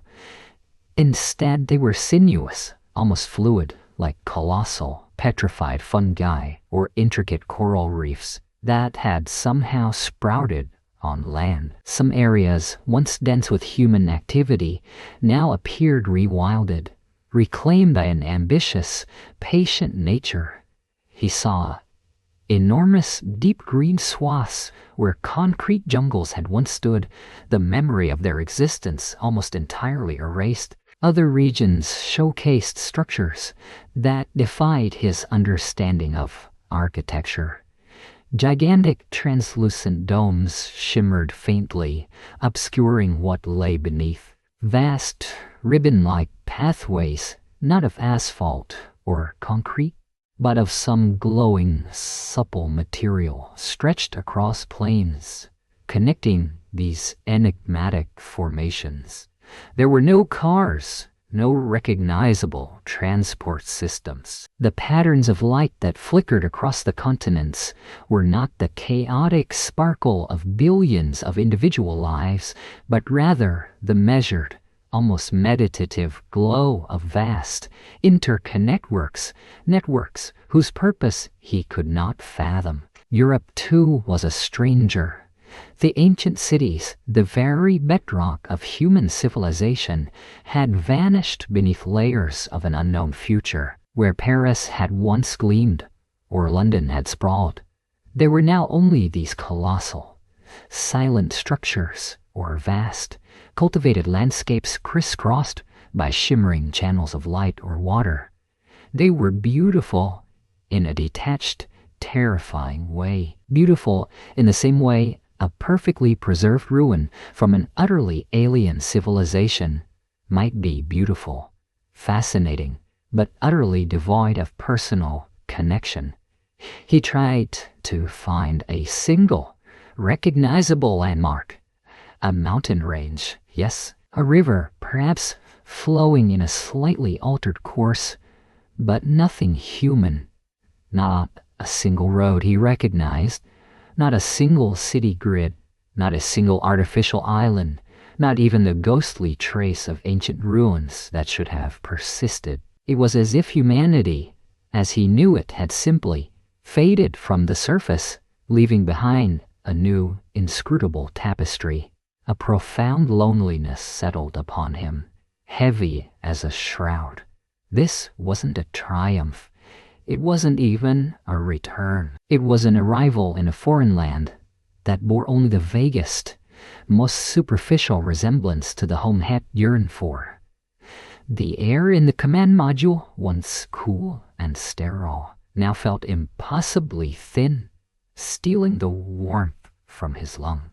The familiar continents and oceans were a cruel joke, a familiar frame around a portrait of an unknown future, one into which he, Alice, did not fit. He felt like a specter, a forgotten echo drifting towards a vibrant, living world that had long since moved on without him. The earth, beautiful and alive, extended a welcome that was stark and utterly desolate, a silent testament to the merciless passage of time. He was home, but home was gone, and the silence that followed this realization was the loudest sound he had ever heard.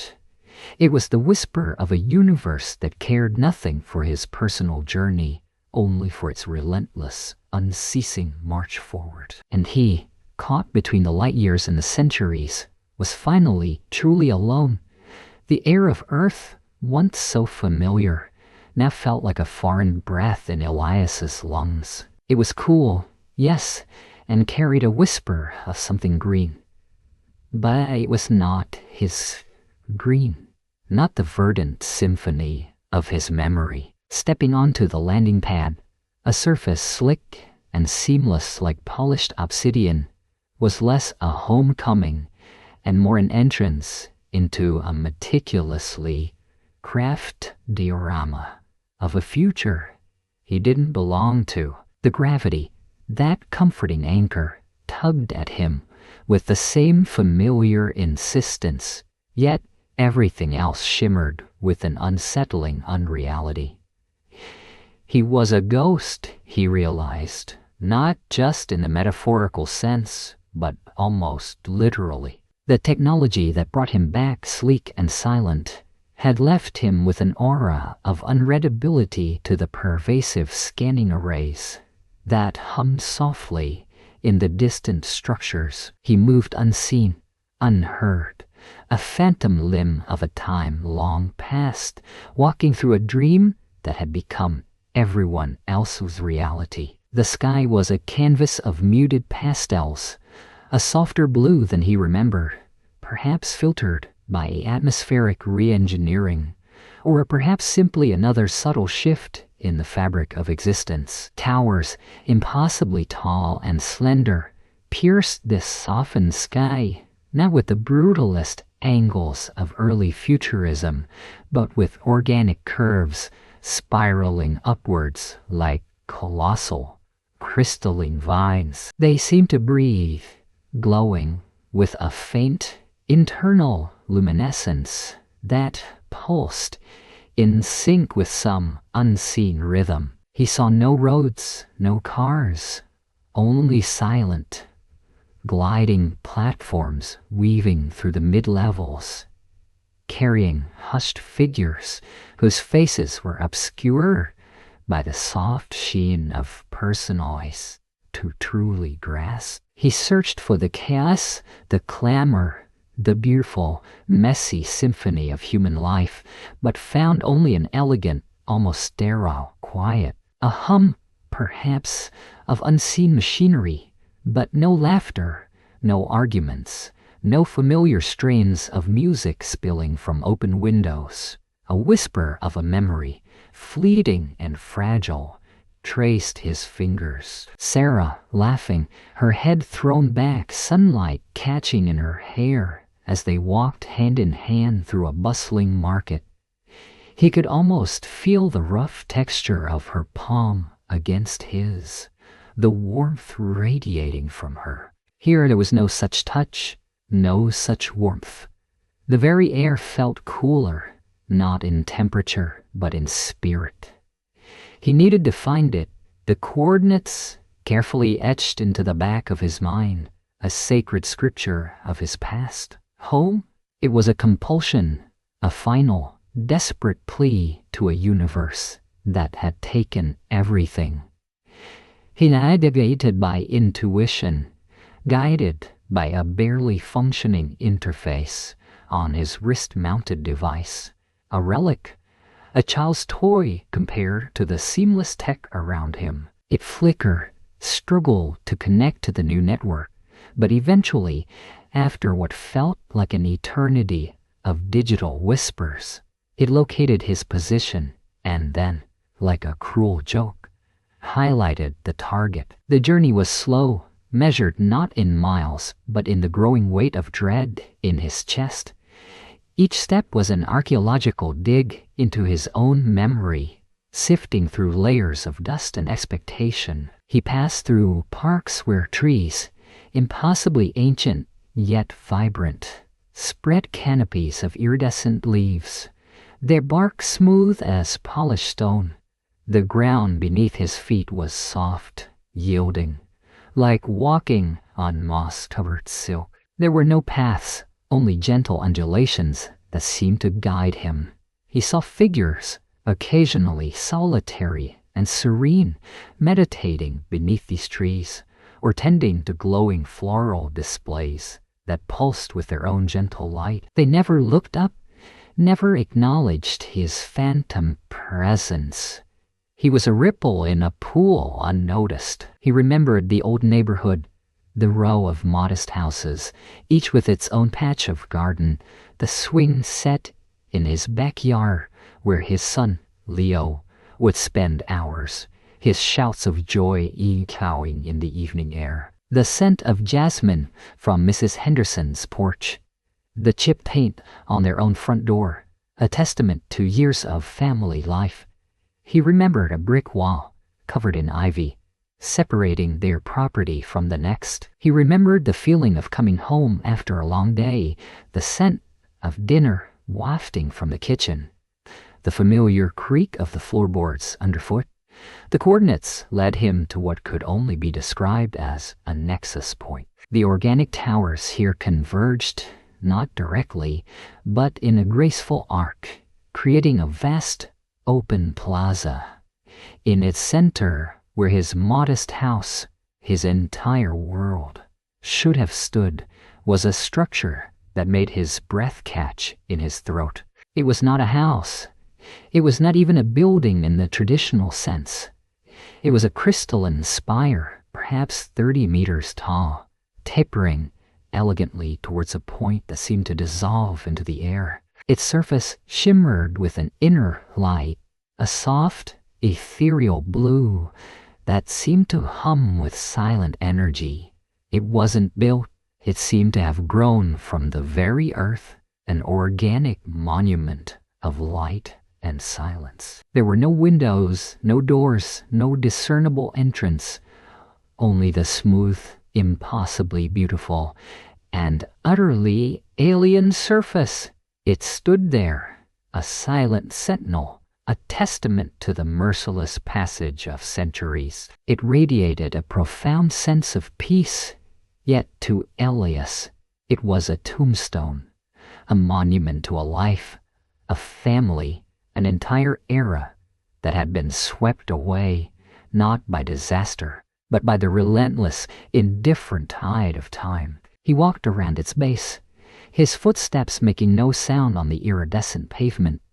He reached out a trembling hand, but dared not touch its cool, smooth surface. It felt alive, yet utterly devoid of the warmth of a human touch, of shared memory. This wasn't just a replacement. It was an erasure.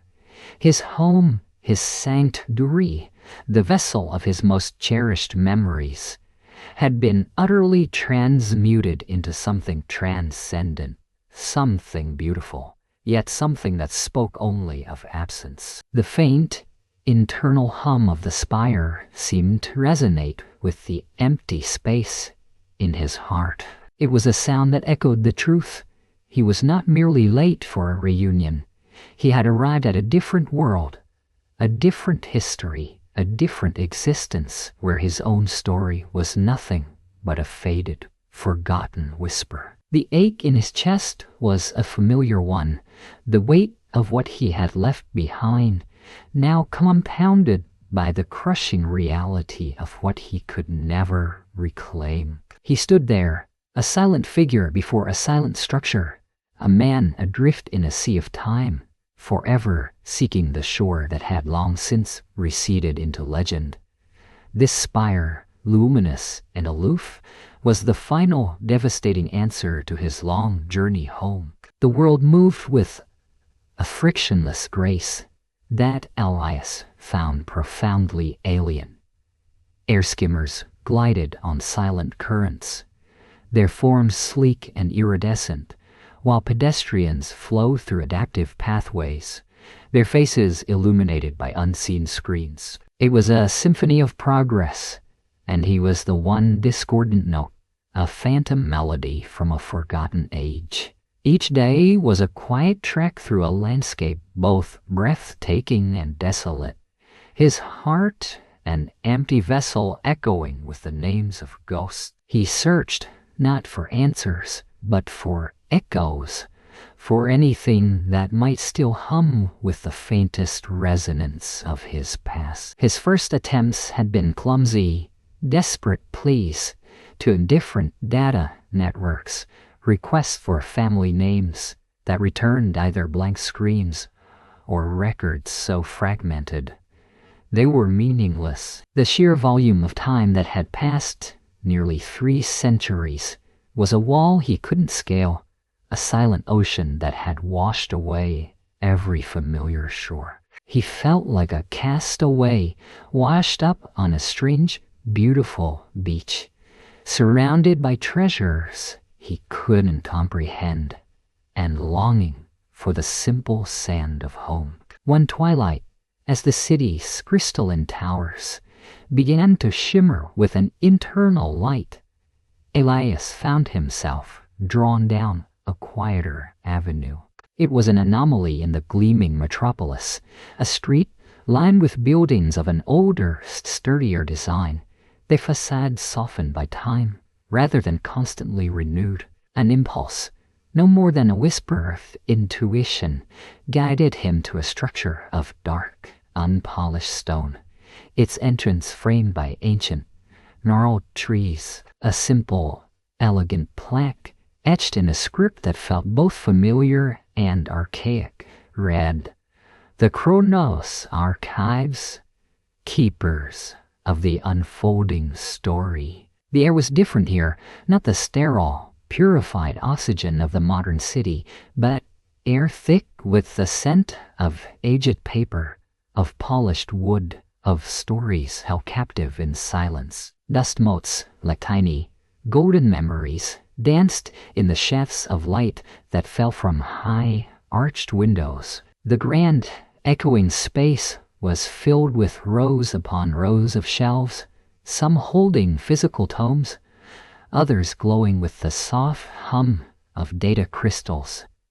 It was a cathedral of the forgotten, a sanctuary for the past. Seated at a broad mahogany desk in the center of the main hall was an old man, his face a roadmap of gentle lines, his eyes magnified by thick spectacles that rested on the bridge of a long, aquiline nose. He was surrounded by holographic displays of swirling text and images, his fingers moving with an elegant slowness over an ancient-looking keyboard. He looked up as Elias entered, his gaze soft, devoid of the quick scanning assessment Elias had grown accustomed to from the citizens of this future. "Welcome, wanderer." The old man's voice was a low, melodic murmur, like stones tumbling in a slow river. You look as though you've traveled a great distance, not just through space, but through a rarer medium. Elias felt a prickle of something akin to hope, fragile and terrifying. I have, he managed, his own voice rusty from disuse. I'm looking for remnants of a time that is no longer. The old man smiled, a gentle, knowing curve of his lips. Ah, a seeker of echoes. Most come to us for historical research, for lineage tracing, for the curiosity of what came before. But you carry the scent of it, don't you? The very air of a forgotten era. He gestured to a worn, leather-bound chair opposite his desk. Please, sit. My name is Aris Thorne. I am the chief chronologer here. Tell me, if you wish, what forgotten melody draws you. And so, Elias spoke. He whispered of the starship, of the impossible speeds, of the journey that felt like days, but had been centuries. He spoke of the ache in his chest for faces he could only now see in memory, of a world that had vanished while he chased starlight. Dr. Thorne listened, not with skepticism, but with an almost reverent attention, occasionally nodding, sometimes closing his eyes as if to better visualize the impossible journey. He asked questions, but not of doubt. Rather, questions born of profound scientific curiosity and an even deeper empathy.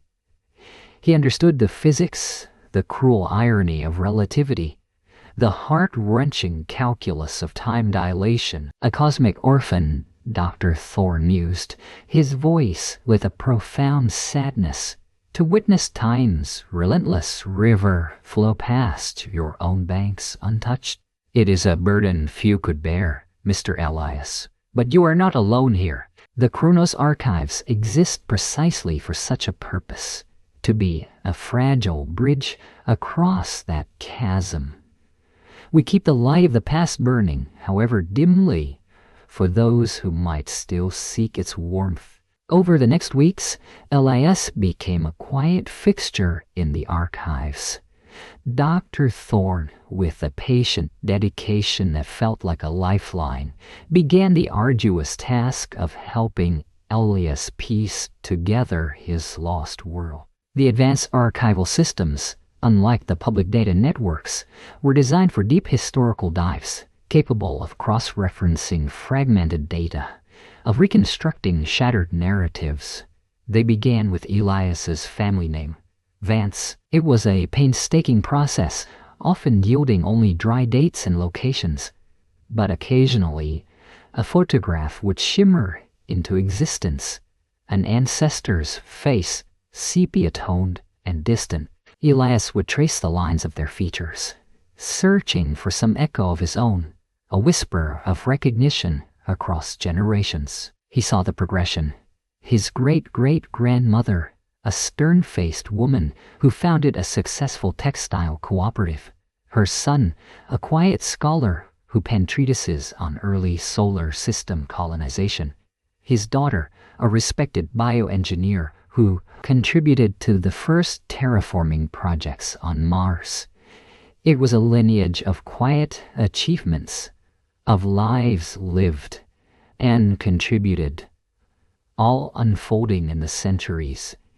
Elias had been absent. He learned of their triumphs, their heartbreaks, their ordinary joys, all meticulously logged and preserved. He saw the evolution of their homes, from the quaint brick house he remembered, to later, more sprawling eco-domes, and finally, to sleek, urban apartments within the sky-reaching spires. Each discovery was a fresh wound, a reminder of the vibrant lives that had continued without him. Yet it was also a strange form of communion, a way to touch the phantom thread of his own ancestry. Dr. Thorne was not merely an archivist, he was a guide. He would explain the historical context, the social shifts that underpinned the changes in Elias' family life. He showed Elias records of the great climate migrations, the rise of synthetic biology, the philosophical debates that shaped the culture of this distant future. He patiently answered Elias's questions about the global conflicts that had reshaped continents, the scientific breakthroughs that had redefined humanity's place in the cosmos, the subtle, gradual fading of old beliefs, and the emergence of new spiritualities. Elias learned of the peaceful unification of Earth's nations, the incredible advancements in medicine that had extended lifespans, the very slow, almost imperceptible shift in human nature towards a more collaborative, less competitive existence. "Your world, Elias," Dr. Thorne once murmured, pointing to an old holographic map of a verdant, familiar Europe, was one of profound transition, a cusp. It seems your family, in their own ways, helped usher in the next era, even as you journeyed beyond it. As days bled into weeks, the archive became Elias's sanctuary. Here, amidst the gentle hum of forgotten knowledge, the impossible chasm of time seemed, for moments, to narrow. He learned that his beloved sister, Maya, had lived a long, full life. A celebrated botanist who had spearheaded the reforestation efforts after the great climate shift. He found old, grainy holographic recordings of her. Her voice changed, matured, but still carrying the melodic cadence he remembered. He saw her smile, the same crinkle around her eyes, etched with decades he hadn't shared, yet unmistakably hers. The images brought tears that felt both agonizing and cleansing. One afternoon, Dr. Thorne presented him with a tiny, exquisitely crafted wooden box retrieved from a specific family branch, personal effects. Inside, nestled on a bed of faded velvet, was a silver locket. Elias opened it with trembling fingers. On one side, a miniature photograph of his parents, youthful and laughing. On the other, an even tinier, almost indistinguishable image of a young boy, himself, taken just before he left.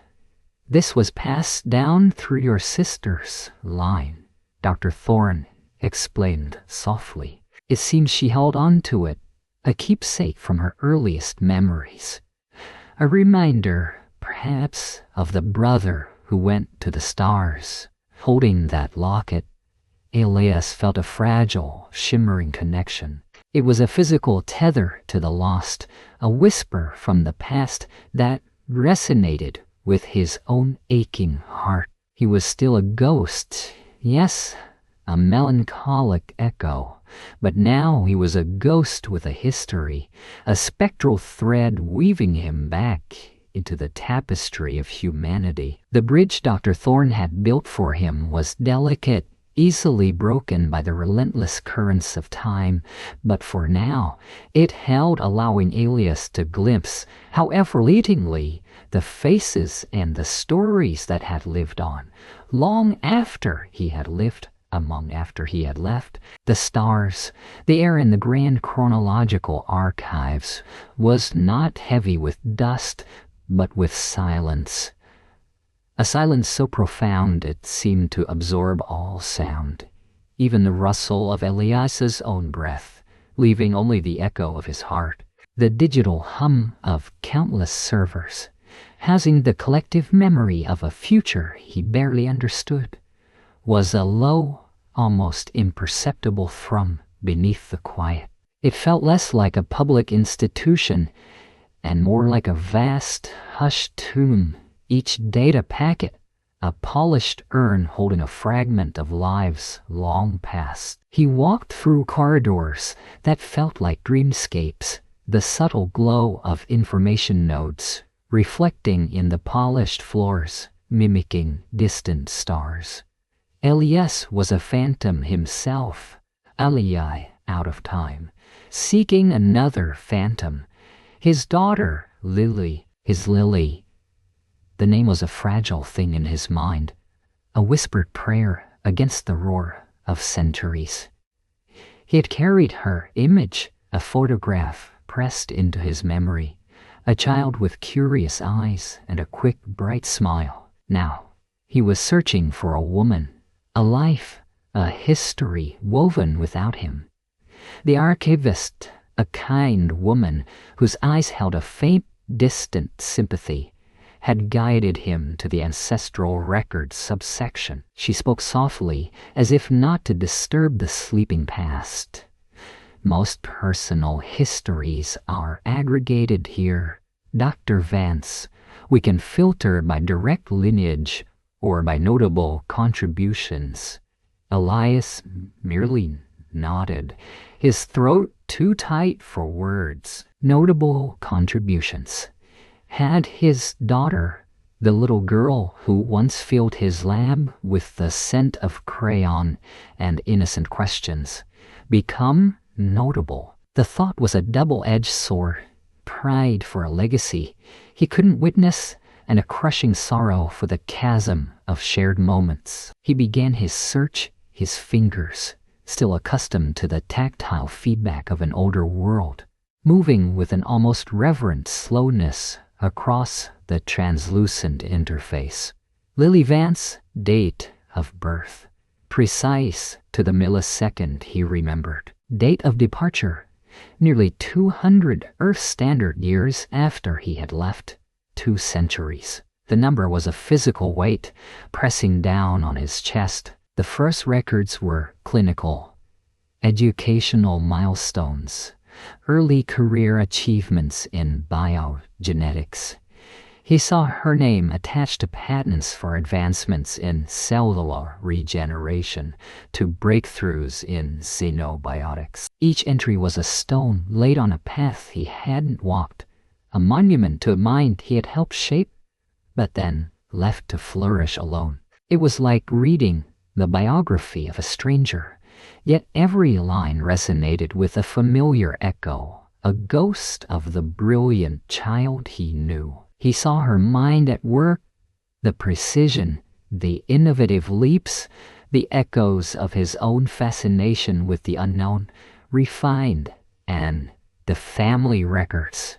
Then the family records. A partner, Dr. Aris Thorne, a gentle face in the grainy holographic image.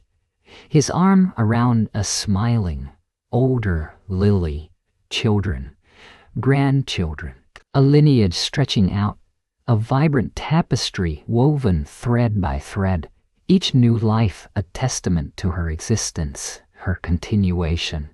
Names he'd never hear spoken aloud by their owners, faces he'd never kiss, tiny hands had never hold.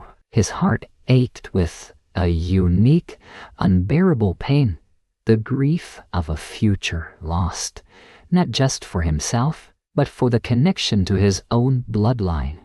He was a root disconnected from the tree, observing its growth from a desolate, distant shore. The archive even held personal entries, curated and preserved by her descendants, a holographic rendering of her home, a sun-drenched garden had never walked in, a study filled with books and scientific models, much like his own, yet entirely hers. He saw glimpses of her life, snapshots of laughter, quiet contemplation, shared meals.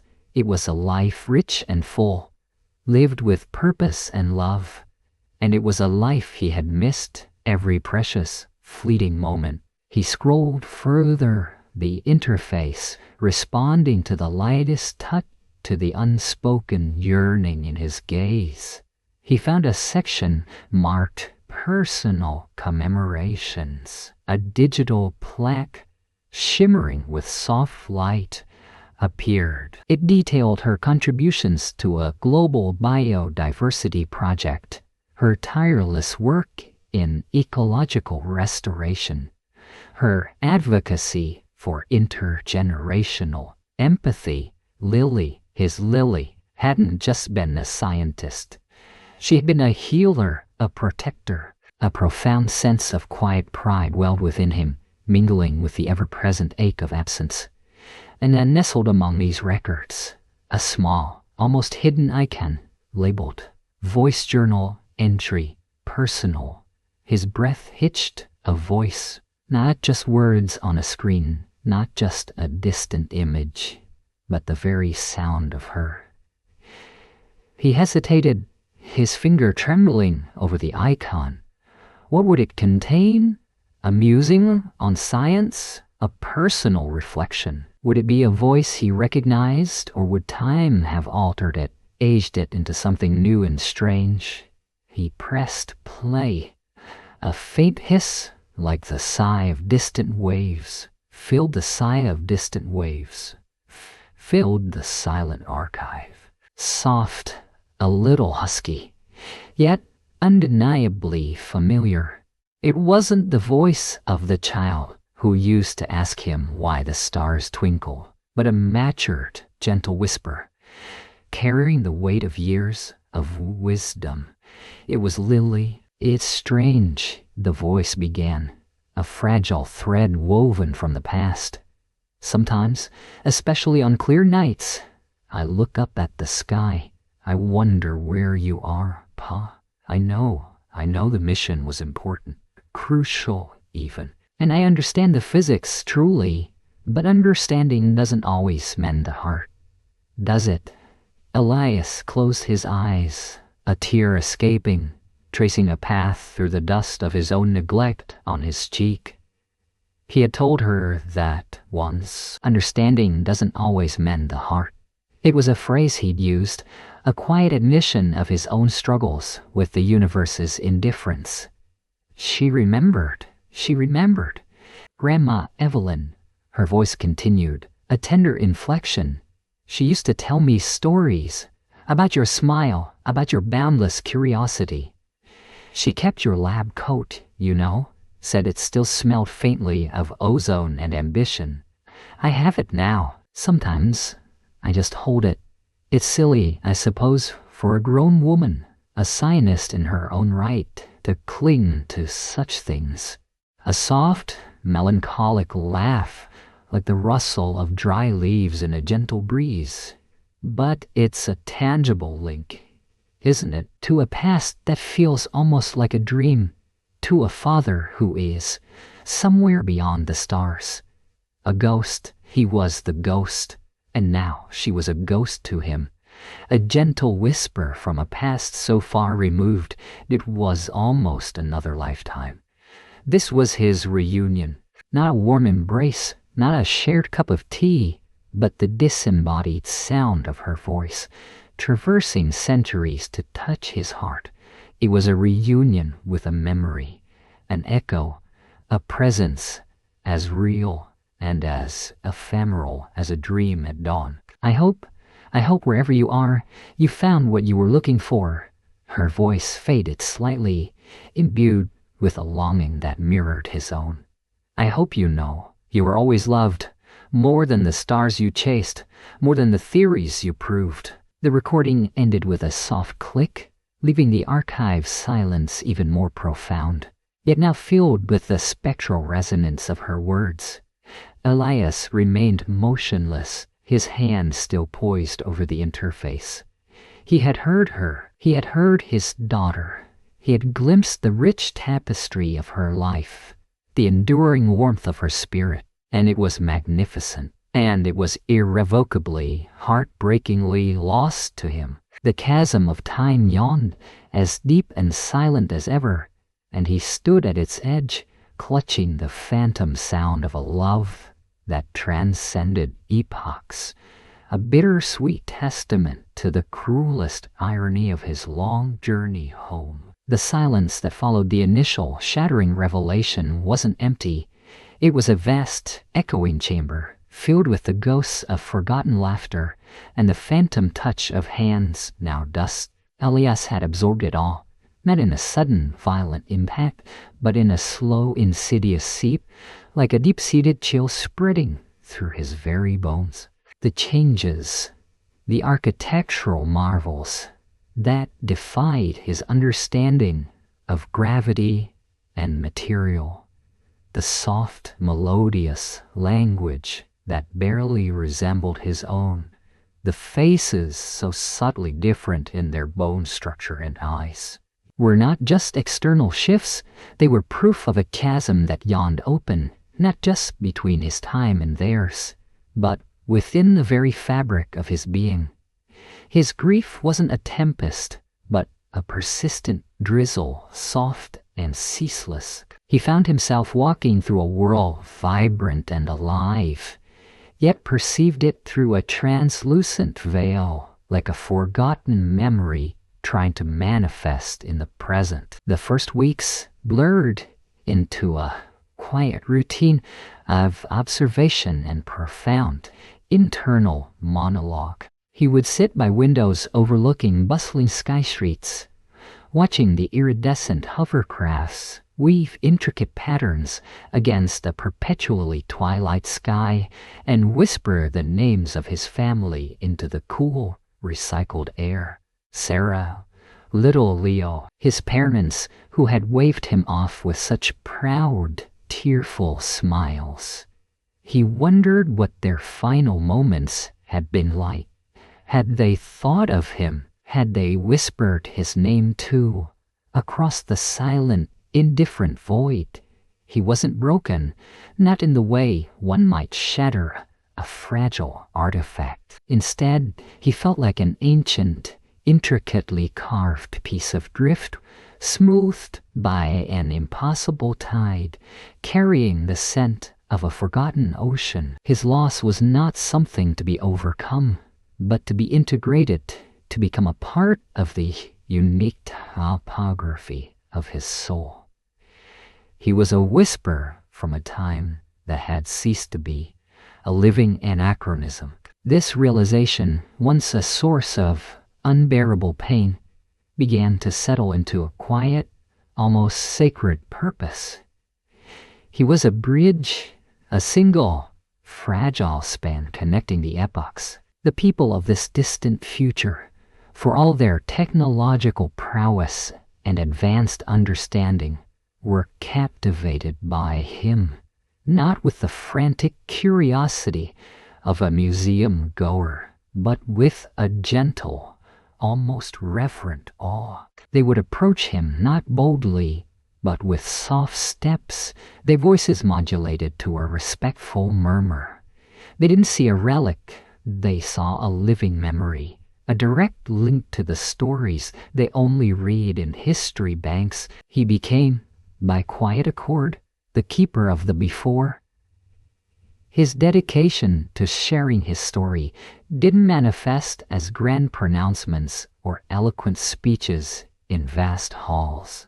It was far more intimate, far more profound. He would sit, often in sun-drenched courtyards where engineered flora bloomed in impossible colors, or in quiet alcoves of knowledge repositories, and simply talk. His voice, initially hesitant, grew steadier, though it always retained a soft, almost wistful quality, like the rustle of autumn leaves. He spoke of the simple things, the smell of rain on asphalt, the taste of a freshly baked loaf of bread from a long-lost bakery, the particular way the light fell through the stained glass window in his childhood home on a Sunday morning. He described the texture of denim, the crackle of vinyl records, the joyous chaos of a family dinner.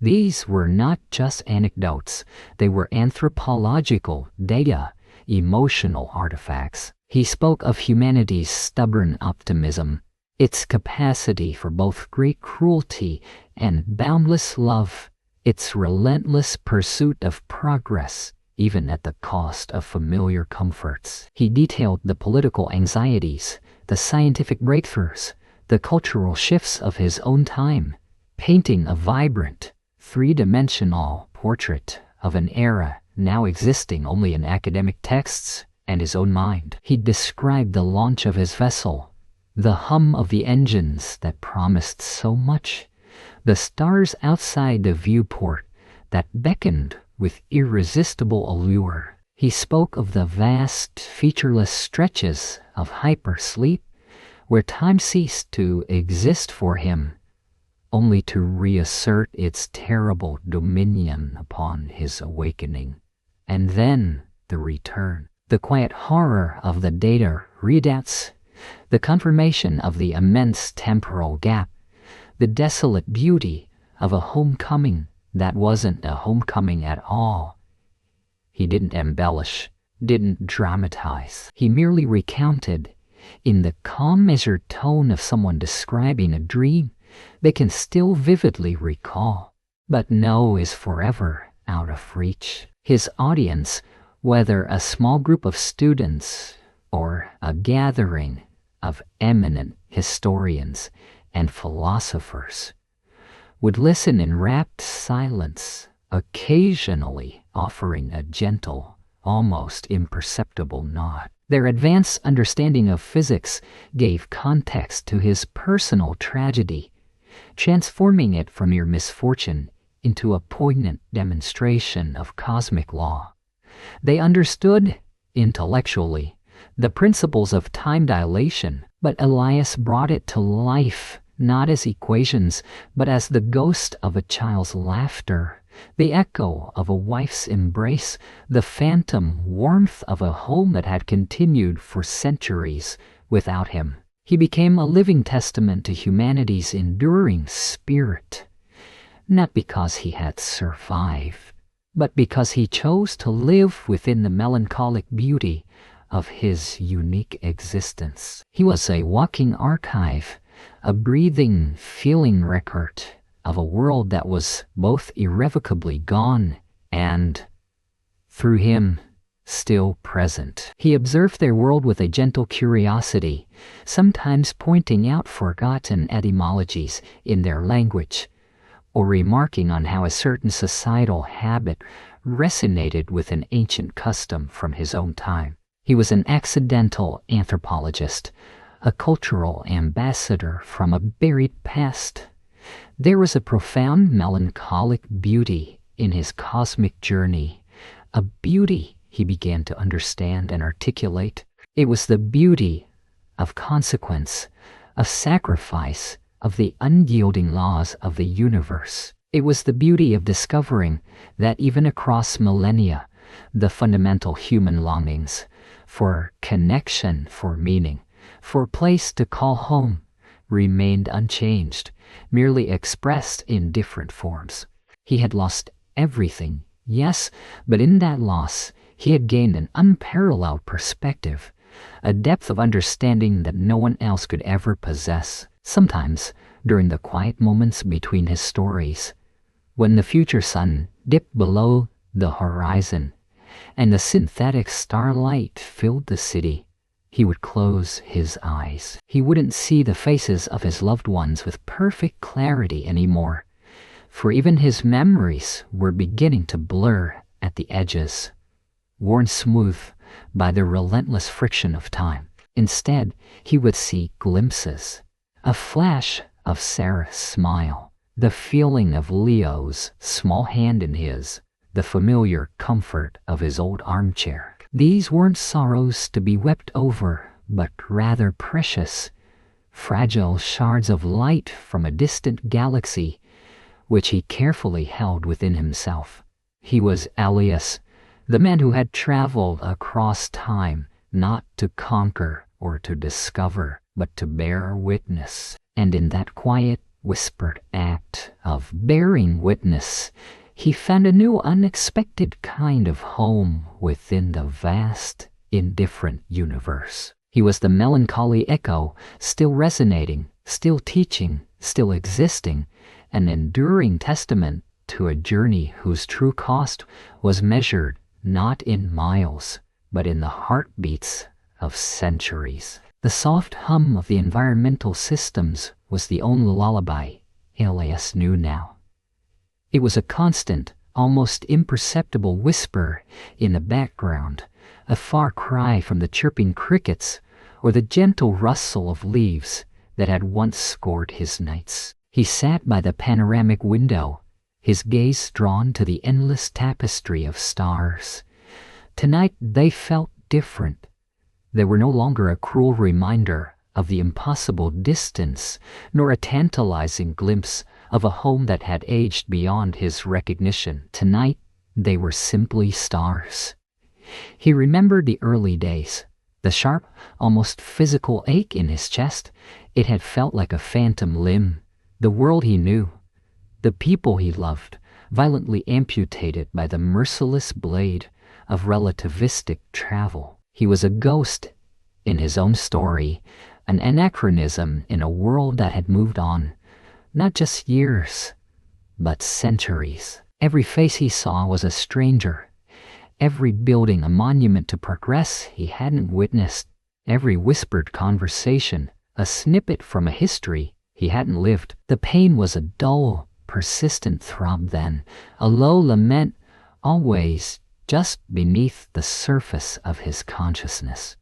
There were moments, at first, when the grief was a suffocating blanket. He would close his eyes and see them, vibrant and laughing.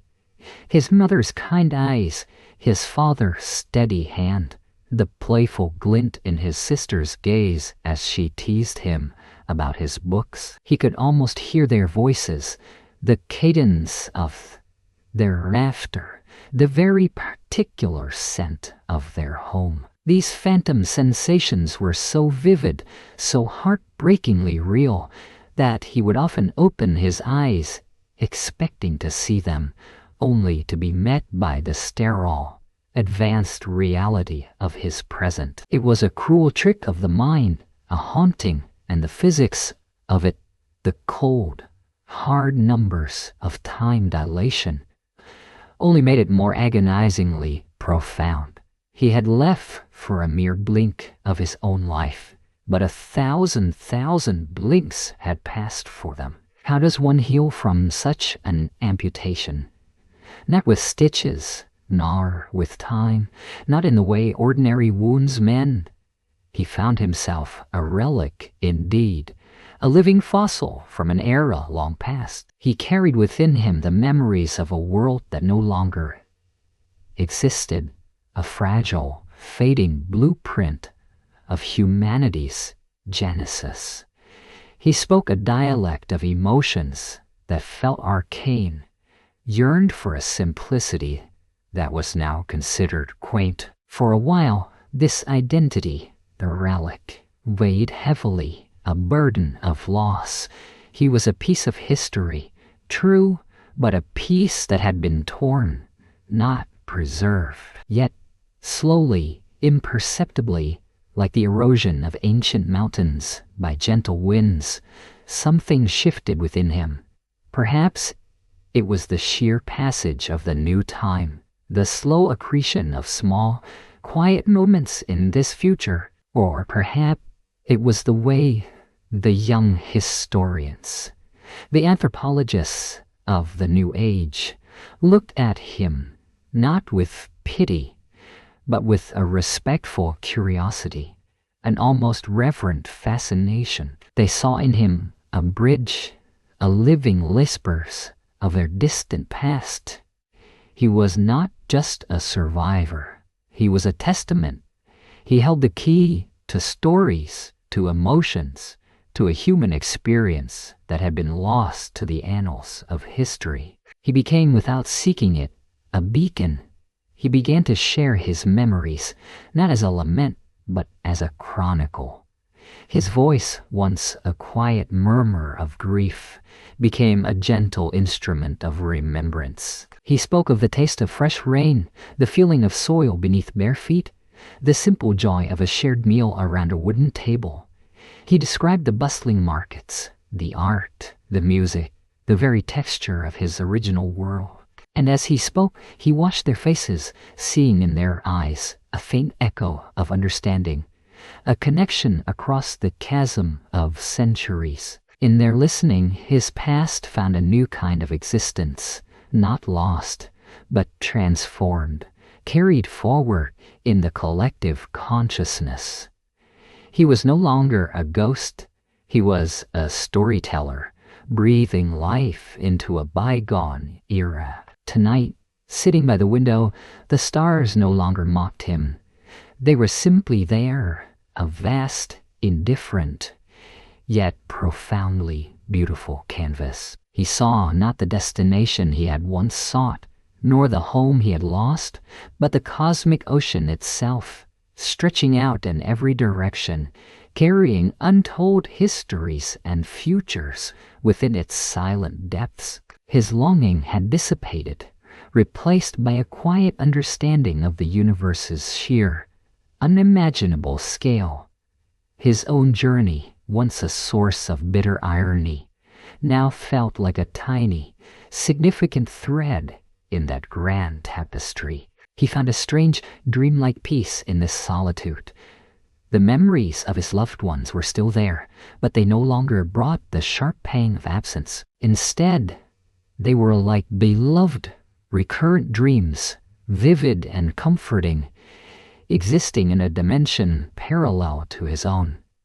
He understood now that human connection, true connection, was not bound by the linearity of time or the vastness of space. It transcended these physical laws.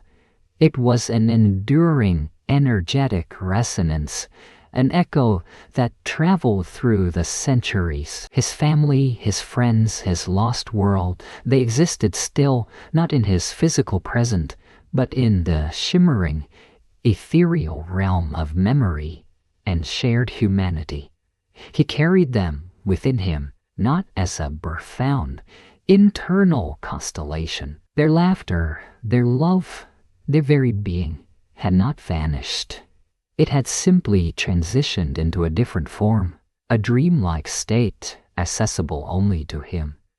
The traveler who had stepped across the chasm, he closed his eyes for a moment, and in the dark of his mind he saw a fleeting image, a hand reaching out, not from the past to grasp him, but simply there, a steady, comforting presence across the impossible stretches. He felt a soft, almost imperceptible warmth, not a physical touch, but the enduring glow of love.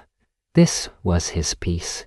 He was a relic, yes, but one that contained an entire universe of human connection. He was a beacon not of conquest or return, but of the persistent, dreamlike quality of the human heart, capable of loving and remembering across ages, across stars, across the very fabric of time itself. The stars continued their silent dance, and Elias, a quiet observer of both their ancient light and the enduring flicker of his own soul, felt a profound, gentle calm.